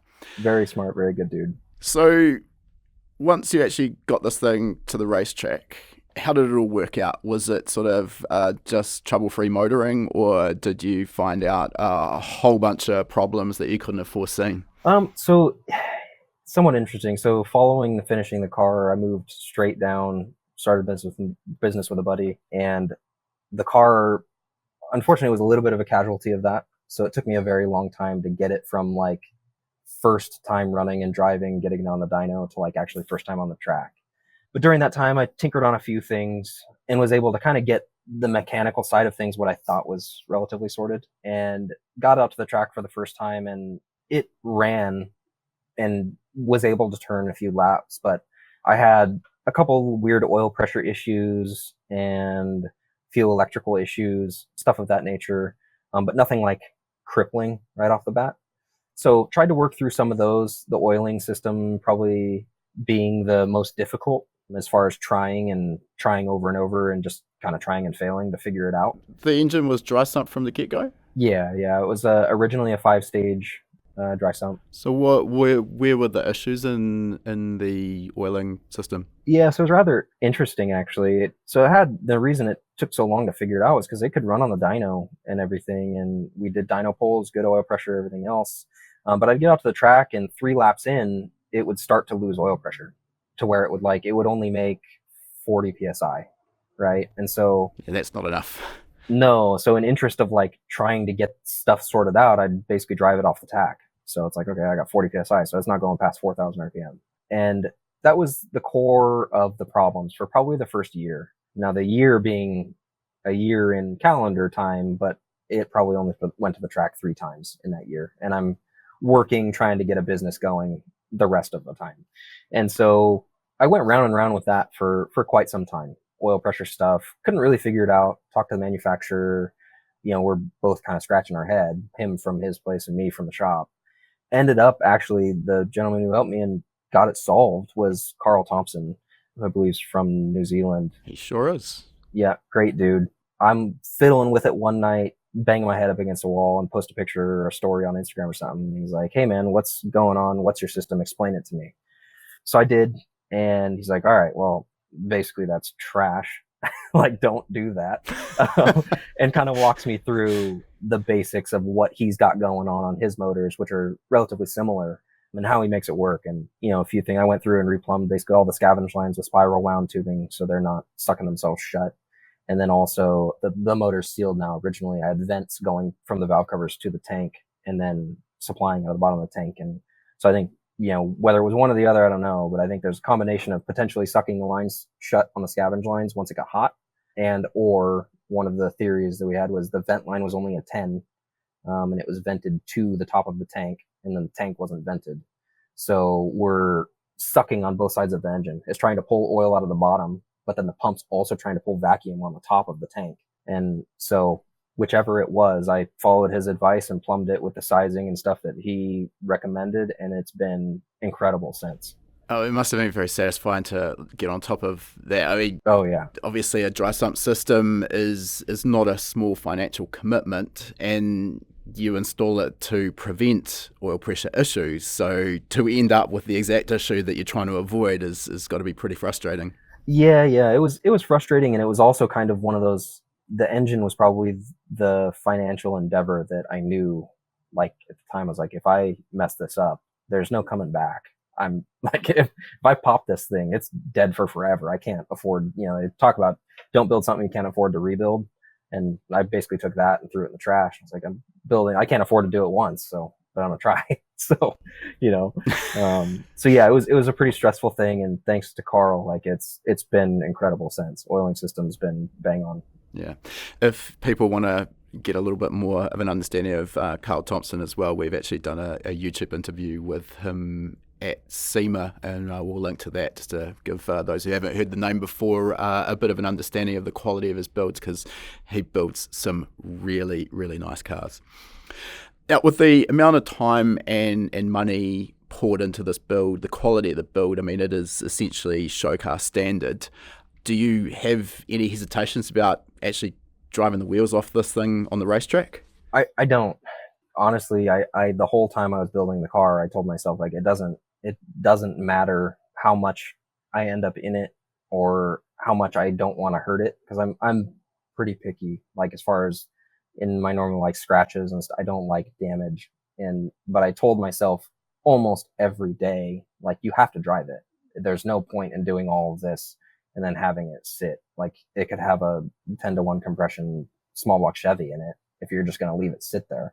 So I basically coached myself through that. Like, there's a very good chance it's going to get wrecked. and it's going to get damage, and it's gonna get rubber and rock chips and beat to hell. So when it finally got finished, after repeating that rhetoric to myself over and over, it was a no-brainer, and it's been a no-brainer since. I've just got to do it. I mean, it is nice to see a car of that caliber actually being used for its intended purpose. Looking at the project now, sort of anything that was glaringly wrong with the original build, or what's the evolution been since the original build was completed? You know, I think I saw on your Instagram that maybe a month or two ago it was getting air jacks fitted to it. You know, what are the changes been along the way? Ooh. Well, I guess at this point, trying to think, I think at this point I've changed almost everything. The only part that actually is in the car that hasn't come out yet, especially in this recent, I'm actually going through another iteration at the moment, but is the fuel cell. Everything else has come out of the car. But I think one of the more first and most glaring problems that it probably had, outside of weight, which is kind of there's ways to go around that, but one of the first things that actually needed sorting was the suspension rockers for the motion ratio. The car ended up considerably heavier than I wanted initially, and then pair that with also, you can measure out your motion ratio and everything on paper, but when you actually put it on the ground, pushrod angle and all of that starts to play into how much actually acts on the spring. So doing an old school way, jacking up the tire 1 inch at a time and measuring damper travel, the front motion ratio was 0.5 to 1 when I got done. So I had to have a crazy spring in the thing to keep it off the ground. So that was probably the first actual problem that needed to be remedied to drive the thing properly. Sounds like that one would be a relatively easy fix, though. Just manufacture another rocket with a different ratio, correct? Yep, exactly.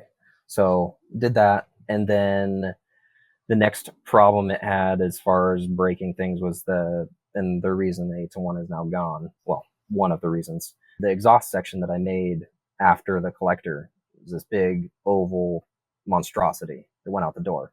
And stainless steel being in long flat sheets with exhaust pulses going through it doesn't last very long. So it kept cracking. I kept trying to fix it. And I think about the fourth time I fixed it, every time, so as part of my experience at the time, I couldn't get that section out without pulling the header off the car because it was trapped.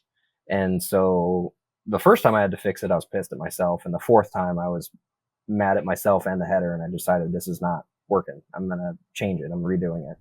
I think until you've realized that you've built yourself into a corner with making something really, really difficult and time consuming to work on, it makes you really rethink the way you design things with that in mind, because it is such a frustration when you realize you've just got that wrong. And I mean, I've talked about this on the podcast before, but that was the situation I ended up in with my Evo. We tube framed the front end of it. I wasn't doing the fab work on it, but everything looked beautiful. And this was no disrespect to the fabricator. It was just a case of we didn't know what we didn't know.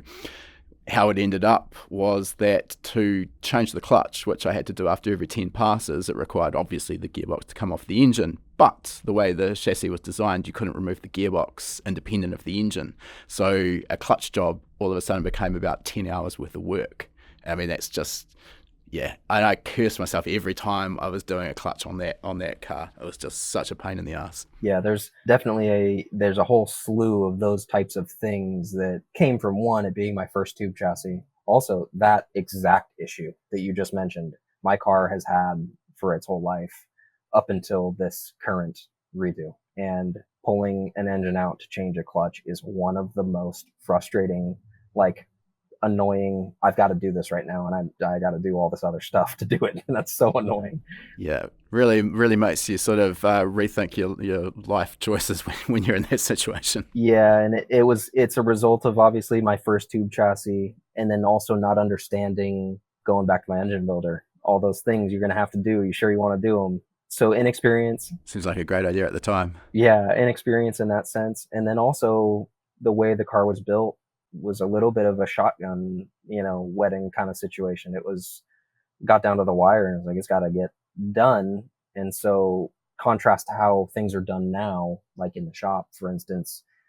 In the shop, if I build something for a customer, there's a very good chance I've had it in and out of the car 10 times by the time the customer actually gets it, because that's the process in which most things are built, especially when they're built by hand. And so those are avoided now. And had I known that back then, and had I had the time and resources to do it, I guess, properly, it wouldn't be sitting on the frame table all cut apart right now. And I think these builds to this level always are a bit of an evolution. I mean, I guess, not that I've ever had the opportunity to do this, I guess that building the car entirely in CAD before you fabricate a single component would probably help with understanding of, layout options and probably avoid some of these pitfalls. But I honestly think every car like yours, you're probably the owner or the person who's done the fab work, looking back on it after they've actually experienced working on it, would probably make some changes. I don't think you can get around it. Would that's that fair? Yeah, I don't. So the CAD thing's an interesting way to go about a concept, if you will. Not that it's not a concept. A lot of people do it, but kind of a thought exercise that I struggle with here in the shop. I've got a couple cars in the shop that are probably candidates for that, but it requires a couple of things that maybe are a little less practical. One of which is being knowing every part that has to go in the car prior to, which is difficult from a builder standpoint, but it's also difficult from a customer standpoint, because that means that you have to have a very, very large stack of cash ready to go, which is just not quite a reality for a lot of people, and you can't deviate once you commit to it. And then second to that is there are a lot of guys, Dimitri at BBI and Matt, M26 Engineering, a lot of those guys that are phenomenal at CAD work and building whole assemblies. But I think they'd probably agree, maybe, I guess I shouldn't speak for them, but I could foresee a situation in the future to where you build something and you actually, since you don't actually have to physically get the gearbox or something out of the car yet, maybe there's a couple little things that it hangs up on that, had it been built manually on a table, you would know prior to all the stuff getting laser cut and bent and everything else. So I think there's possibilities for, I guess the reality is just in fabrication, there's no sure thing. You got to make sure you got the grinder handy. All right. We're about an hour 45 into this, and we haven't really talked much about RS Motorsport, so I think we probably need to do this. So this obviously came off the back of this car build. Talk me through the sort of challenges associated with starting a fabrication business. Outside of the obvious of your skill set and stuff like that, you got to be able to, you got to have the skills to pay the bills, as they say. But so outside of that is, getting work in the door. That's something that even to this day, I wake up pretty much every morning with that on my mind. Is, there's no retirement set up. There's no tenure. There's none of that. So I have to make sure that whatever I'm doing is of the quality, and the way I conduct myself in the business side of things yields a long career. And so with that, it's getting customers in the door. So whether that be with marketing, for me, I'm admittedly really, really bad at social media, which is probably the cornerstone of marketing these days. It's a very difficult thing for me. I argue with myself about it all the time. Whether it be your marketing or your customers, to get word of mouth, which is thankfully to my customers, that's most of how I subsist, is word of mouth. Making sure that you set expectations and you do right by them and you do exactly what you're going to say, if not more, to make sure that everybody's happy. And that's part of it. And I won't say it's a struggle, because I enjoy that part of it, but it is something that is on my mind constantly, is how to keep this train going. Past that, I guess, you've got obviously the scalability of a business. Mine at the moment is me. So there's managing expectations and managing a schedule, which for me, the schedule is purely this shop. And thankfully to my lovely girlfriend, that's all I really have to worry about. And she's not, demanding of me, being home at a normal hour. So that's another struggle. I'm interested, the usual sort of challenges when someone starts an automotive performance-based business. They're going to do this because they're good at a particular aspect, maybe tuning like I was, or in your case, obviously fabrication. And then you get to the point of actually running this business, and you quickly realize that you can only spend maybe half of your day actually doing the thing that you love and that you're good at. And then there's all the other stuff that maybe you don't love quite so much, which is actually running the business, which is, of course, just as important. Answering emails, answering the phone when customers call, quoting work, getting parts, and all of the other sort of non-glamorous aspects of running a business. I'm just wondering how you sort of found that, how balancing that worked for you. Yeah, so one of the good things about being, one man band by myself is the turnover. I don't have six guys here. The good and bad of that. The bad being I can't book 50 jobs this year. The good of it being that everything has to go through me. So I'm acutely aware of what I have on my calendar and etc. And with that's a smaller customer base, so it's a little more intimate. So every one of my customers has my cell phone number, and a lot of them I'm thankful to say have turned into friends of mine over the years. So with that, like you said, a lot of the day is not spent doing exactly what it is that you love doing and why you started. When you're talking billable hours versus hours spent at the shop, it's 60% at best, to where it's every day I get here, say I get here at between 7 and 8 in the morning, and I'm usually not like in the zone, headphones in, banging on whatever I'm supposed to be working on that day till at least noon. Because in the mornings, you got customers that want, answers about whatever. You got to update customers, go through emails, make sure parts are ordered, all of those kinds of things, which is, like you said, no one really talks about that stuff. And when I started, no one told me. So, you get into it and you're like, It's a bit of a rude wake up call when you realize how much actually goes into operating a business. right. And then, with that, obviously the finances of it are a difficult thing to wrap your head around, because you get into this gig and everybody sees shop rates, right? Say for simple, easy round math, $100 an hour. And they're like, man, you must be killing it. Because if you work 40 hours a week and there's 4 weeks in a month, and they do the simple math, and like, yeah, but that's real math. Shop math's funny math. It's not, that's not how shop math really works, unfortunately, because I'm not billing my customer for sitting on the computer ordering his, blow off valve and his tubing and whatever, and then while I'm doing that, I get a phone call from a different customer who wants to know if we can do X, Y, or Z. And then, oh, my order that I put in, I just got an email from the rep, and he let me know that this piece and this piece are out of stock, so they're going to ship them from Pennsylvania, and it's going to take 4 days. And so by the time you look up, you're like, it's been an hour and 15 minutes. And You can't charge that to anyone. I can't charge it to anybody, but the overhead for the building's still running. Mm. Yeah, I think people also are very quick to forget about those overheads, the rent, the insurance, the power, all of the outgoings that are real easy to sort of sweep under the rug, but those are real expenses and really eat away at what you're actually taking home at the end of the day. Yeah. So that was a learning curve for me, and definitely an adjustment period, and trying to figure out how to make that work, and how to be fair to the customer, and but also fair to myself. How do you balance that? So that took some time. One of the challenges that I really struggled with my old shop was how to price the work. And I'm interested to sort of get your experience on this. So the reason being, we were seldom doing the same job twice. And that's the problem with all of this sort of one-off custom work. And sometimes it's literally impossible, because you don't know until you get into the job exactly what you're going to be dealing with. And I found it really hard to sort of meet the customer's expectations, give fair pricing. And what I often found, we're in a situation of, spending 40 hours working on a car, and you look at the bill at the end of the day, and you maybe compare that to where you'd sort of estimated with the customer, and you're like, oh, there's absolutely no way I'm going to be able to charge all of this. So you sort of end up working 40 hours and, I don't know, charging 30 of them, which makes your hourly rate look obviously much less attractive. So I'm interested in your take on that. Yeah. So it really depends. So, being a lot of what I do are, like you said, nothing's the same.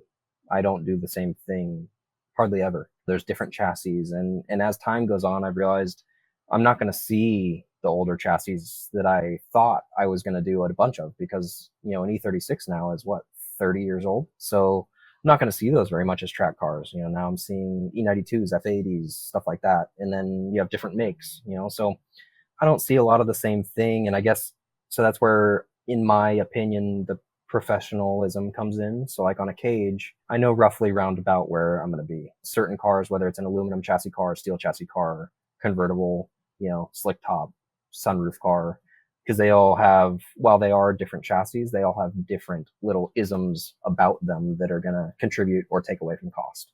I know about how much tubing is going to go into each of them just based off the size of the car. Same with turbo kits. I do my research and my homework with the customer. And then also, if I haven't seen that car ever before, through searching online, looking at photos, trying to figure out what it is it's going to take before I do send off, an estimate. And then prior to that, I do usually, if it's something I'm not very sure of, have a conversation with the customer of, hey, this is an estimate. This is as close as I can get. And I do promise I'm going to do my best to keep it to that. And I will let you know along the way if we're going to deviate. Like if I get in there and I see something that's like, that's going to be a nightmare and I can do it, but it's going to take X, Y, and Z. I'll have that conversation with you and we can decide where to go from there. But that's the only way that I've found to make it fair for all parties is I'm not trying to tie you to a bill. Yeah, it's a tricky one. I think the other thing as well is our industry is tainted by maybe some players that are actually genuinely ripping the customers off or just literally couldn't quote their way out of a paper bag. And that sort of sets an expectation for the customer. So I think, my opinion was always that communication with the customer and keeping them in the loop was the most important thing. No one wants to sort of get an estimate for a $4,000 job, absolutely zero communication until the day the car's ready to pick up and here's your car. And oh, by the way, it's actually $8,000 now, not $4,000. That does leave a sort of a bit of taste in the customer's mouth, I think. Yeah. And it is unfortunate, like you said, there's for every car I've had in the shop, there's 2 stories of nightmare encounters somewhere in someone's past, in that car's past, in the history of the owner or what have you, with another shop that screwed them over, ripped them off, and they had to kind of pay to get their car out of impound kind of deal. Like you said, communication's the biggest thing for me, and just making sure it's one of the beauties of one-man shop, one-man band, is I know what's going on with all of the cars because I'm the one doing it. And I try to keep a very personable relationship with everybody because at the end of the day, while I'm selling a service, I'm also the one doing it. You came here and you dealt with me. And so I'm the one responsible, right? I'm responsible for the work. I'm responsible for the communication you get. And I'm responsible for the overall experience and how your gut feels about the person, and so I think that's important. So I try to keep that in mind. One of the concerns I'd have as a one-man band is obviously there's a limited scalability with the business. You've got however many hours you're prepared to work in the week, and as we've already talked about, maybe 60% of those hours are actually billable to a customer. So that's kind of your glass ceiling, I guess, in terms of your income. Are you considering expanding, bringing in some more staff? Yeah. I've it's along there with how do I keep customers coming through the door for the next 30 years is how do I make it 30 years? At the moment, I work all hours of all the days. Here 7 days a week, usually until the double-digit hours at night, and thankfully I love it. But I know that when I'm 45, 50 years old, probably not going to love that so much. Probably not going to be able to physically do it so much either. So with that, the question of moving into some parts, making some parts that I think are genuine to me and to what I like and what I believe parts should be, whether that be, I made a little steering hub adapter with Dimitri. It's like a little part, stuff like that. Or if it's bringing on help. And I'm open to both ideas, and I have actively made little steps in each direction. But one of them, bringing on people, kind of circles back around to that conversation of the customer and being fair to the customer.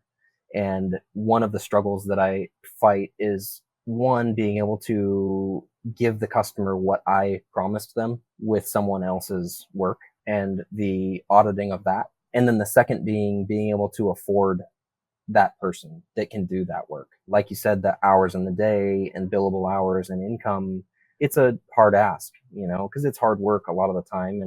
And so you have to find the right person. And while I'm sure that person is out there, someone highly skilled, highly hungry that wants to do this, I'm sure they're out there. It is a difficult person to find. And I don't want to run the shop that just has a set of hands and a warm body to do busy work, because that's not, in my opinion, fair to that employee. And also, I don't know that it's fair to my customer to, when they signed up for something that I may be known for or what have you, and they get something built by somebody else that's maybe not that quality. I don't ever want to be that shop. No, I think you've really got to protect your name and your reputation. And as soon as you start bringing on staff, you do lose.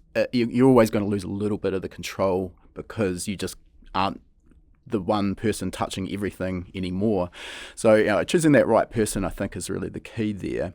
I know from my background, every time I employed a new staff member at my old tuning shop, I had a bit of anxiety. It's like it was just always a little bit uncomfortable in terms of, am I going to be able to actually make money off this person? Are we going to be able to keep them busy?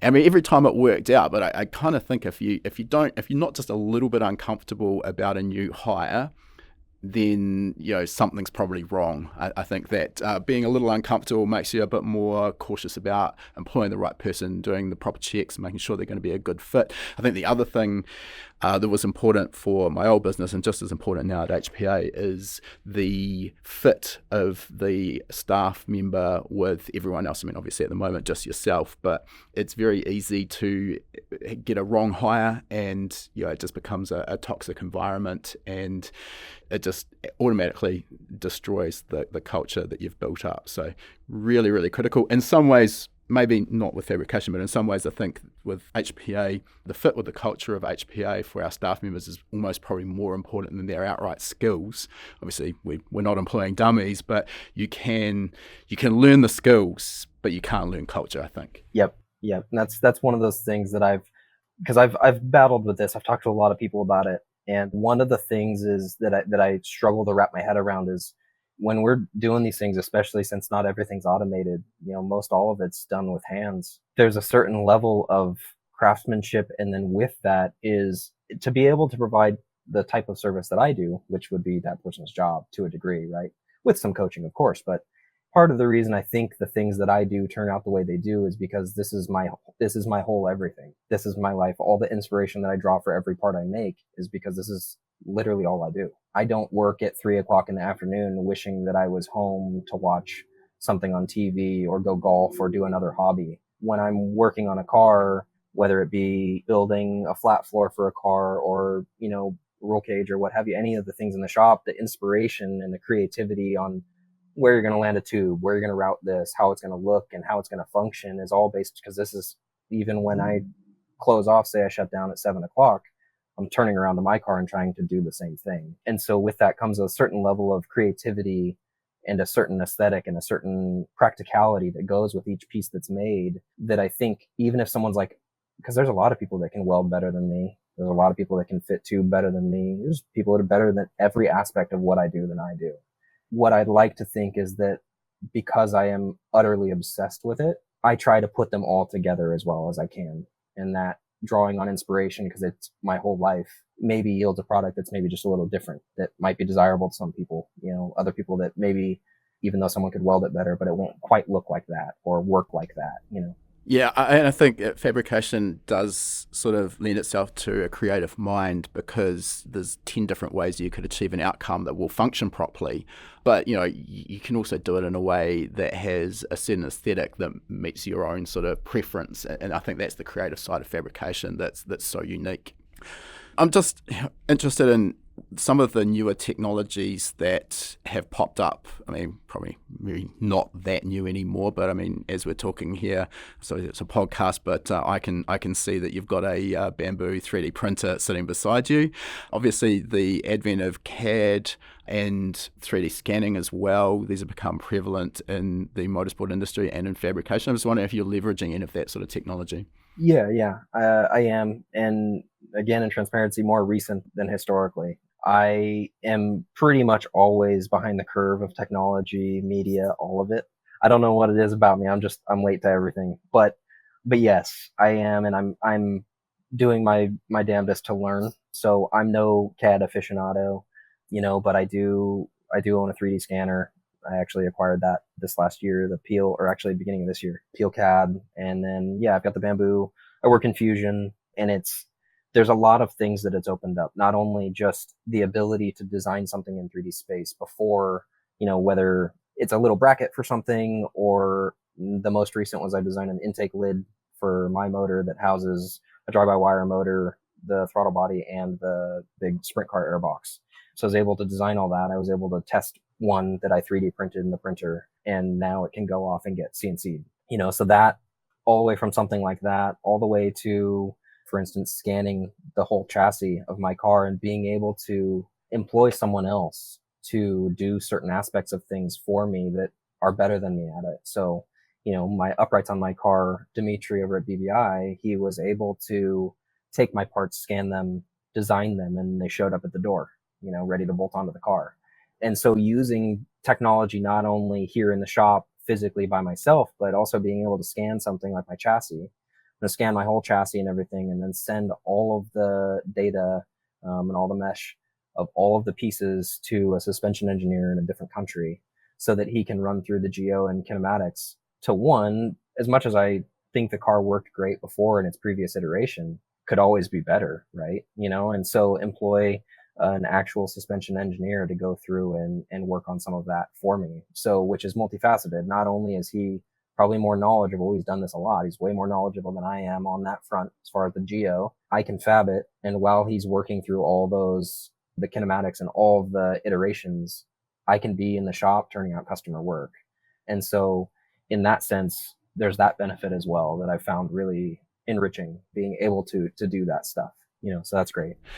I think for me as well, when we talk about CAD, people are probably thinking about what we've talked about already, designing the entire car in CAD.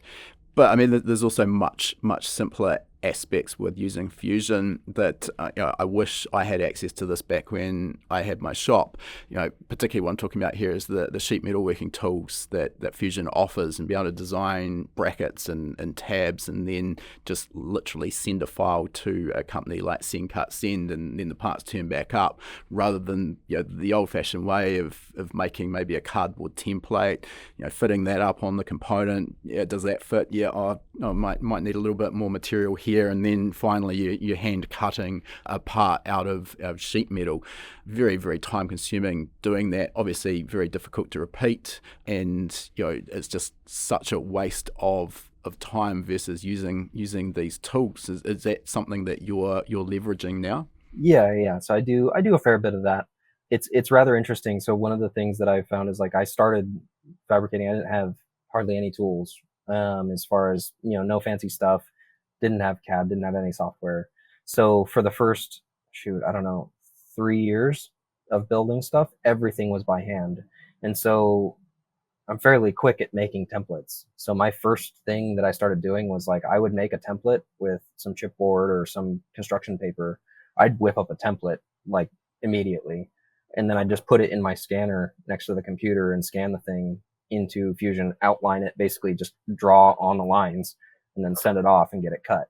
Because the cutting it and fiddling with pockets on this little tiny little bracket's what takes forever.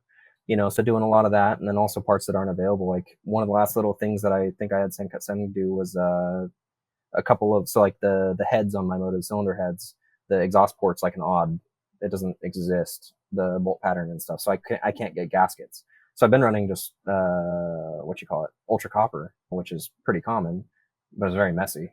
So I was like, well, you know what? I'll just draw this. So I just drew the flange, and I just had Send Cut Send do little copper gaskets. Oh, perfect. Yeah. Simple stuff like that it just makes very, very simple and very straightforward. And I drew it in, a minute and a half on my lunch, and then sent it off, and they showed up, a week later or whatever. Yeah, I mean, you can imagine the alternative, how long that would take you to actually cut that gasket out of copper by hand. It's going to be hugely time consuming. That's why it had ultra copper RTV on it. Yeah. Plus, then you've got the benefit as well, as if you need another set of gaskets down the line, is just as easy as ordering. Yep. Yeah. Exactly. Yeah. All right, Riley, look, I could honestly talk probably for another hour, but I do want to respect your time. You've been very generous with it so far, so I think we'll move towards wrapping this up. And we've always got the same three questions, of course, we ask all of our guests. The first of those questions is, what's next in the future for you? I guess maybe we've touched on a little bit of that with maybe bringing on more staff in the future, but yeah, anything else you want to add to that? I mean, I'll be here in the shop. I've got a number of cars in here, customer cars in here that I'm working on that are very exciting, that I'll be chipping away at. So I'll be doing that, and yeah, trying to look at scaling the shop. Whether that be an employee or maybe I'll come up with some $1 million idea. I don't know, but no, it'll be here in the shop, just grinding away. I do really enjoy the work, so I don't have a problem with that. And maybe at some point, the right person, I run into the right person, I can bring them on and be merrier than ever, and happy couple here banging away in the shop. Yeah. All right, next question. Is there any advice you'd give to a younger version of yourself to help reach where you are today in your career faster? Maybe no pro BMXing? Yeah. I mean, start a little earlier. These days everybody's starting everything so early. I thought I had to jump on it at like 25, 26, but apparently, these days I feel old. I'm 32. I feel old. So, start as early as you can. And another one of those things that I've thought about is being realistic and true to yourself as far as what you want and not being afraid to go get it. That's one of those things, you fight societal norms and everything else. You really just need to figure out what it is that you want, search deep inside yourself. There's so many distractions and so much noise these days. It's a hard thing to find what you actually truly want. Yeah, I agree actually. And I think the other thing is that also may evolve over time as well. Right. Yeah. So keeping tabs on yourself, on what you want and not being afraid to just go full bore at it. One of the things I said a while ago, I remember I told my parents about it, was like, I think in order to be successful, I needed to allow, and I can't say for everybody, but I think you need to allow yourself to be consumed by whatever it is that you want to do. And I allowed myself to be consumed by this, and there's a lot of people way more successful than me, but it's gotten me this far. Yeah. Yeah, I think if you're not, as you put it, consumed by it, you probably are not going to commit enough to really see true success. Right. There's a lot of trials along the way that it takes being committed and consumed by it to get through. There's a lot of stuff. There's a lot of points at which you go, this is way too hard for not enough reward. So the reward has to be just, I want to succeed at this, and that's the only thing I care about. Yeah, there's a lot of parallels I see with the story you've told us today, which sort of parallel my experience when I started my workshop. But I mean, things do change. Your priorities do change. Obviously, I'm a little bit older than you. I've got a couple of kids now as well. So now, sort of, I don't want to be working 80-hour weeks in the shop, 7 days a week. But at the time, that was my life, and I was committed to it, and that was the only way I could go drag racing. So that was what I loved to do. Didn't have to worry about kids. Didn't have a wife, so it all worked quite nicely at the time. But yeah, as I say, things kind of evolve, and I think that's natural as well. All right, last question for today. If people want to follow you and see what you're up to, how are they best to do so? What are your social media accounts? Let's see. I think my Instagram is Riley, RILEY _ RS Motorsport. Pretty sure. We'll chuck that in the show notes anyway. Okay. So yeah. So if you've got that wrong, we'll correct you. Make it easy for people to find. Yeah. So that's my Instagram. That's kind of the only thing I really update, and even that, I'll be honest, a little shoddy. But I do check it. So direct messages and stuff like that, I do. That's the best place for people to reach out if they're maybe in the market for some fab work. Yeah, that or email, which my email is on my website, rsmotorsportusa.com. So that's email is just as good. It all comes to the phone these days. So either of those is totally fine. And then, honestly, a couple of messages in, you're going to get my phone number, because that's even better. So, yeah. Nice. Yep. Yeah. All right. I really appreciate everything you've sort of gone through with us today. It's been great to get some perspective into your backstory, particularly the deviation with the professional BMX racing. I did not know that and did not expect that. So it's a very unique story, but great to see the success that you've had to date. And we wish you all the best for the future. Yeah. Thank you very much for having me, and thank you for sharing it. If you enjoyed this episode of Tuned In with Riley, we'd love it if you could drop a review on your chosen podcasting platform. These reviews really help us to grow our audience, and that in turn helps us to continue to get more high-quality guests. To say thanks, each week we'll be picking a random reviewer and sending them out an HPA t-shirt free of charge anywhere in the world. This is also a great place to ask any questions you might have too, and I'll do my best to answer them if your review gets picked. So this week, a big shout out to Grant from Florida, who's said, finally caught up on the full back catalogue of episodes. It's crazy how much information is included in here for free. Oh, great to hear that you're finding value in the podcast. And if you get in touch with your t-shirt size and shipping details, we'll get a fresh tee shipped straight out to you.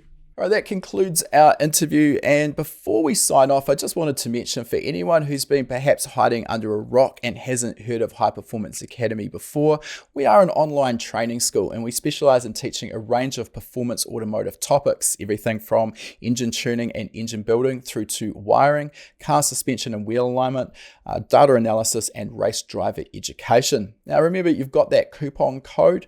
You can use podcast75 at the checkout to get $75 $75 off the purchase of your first course. You'll find our full course list at hpacademy.com/courses. Important to mention that when you purchase a course from us, that course is yours for life as well. It never expires. You can rewatch the course as many times as you like, whenever you like. The purchase of a course will also give you 3 months of access to our gold membership. That gives you access to our private members only forum, which is the perfect place to get answers to your specific questions. You'll also get access to our regular weekly members webinars, which is where we touch on a particular topic in the performance automotive realm. We dive into that topic for about an hour. If you can watch live, you can ask questions and get answers in real time. If the time zones don't work for you, that's fine too. You're going to get access as a gold member to our previous webinar archive. We've got close to 300 hours of existing content in that archive. It is an absolute goldmine. So remember that coupon code podcast75. Check out our course list at hpacademy.com/courses.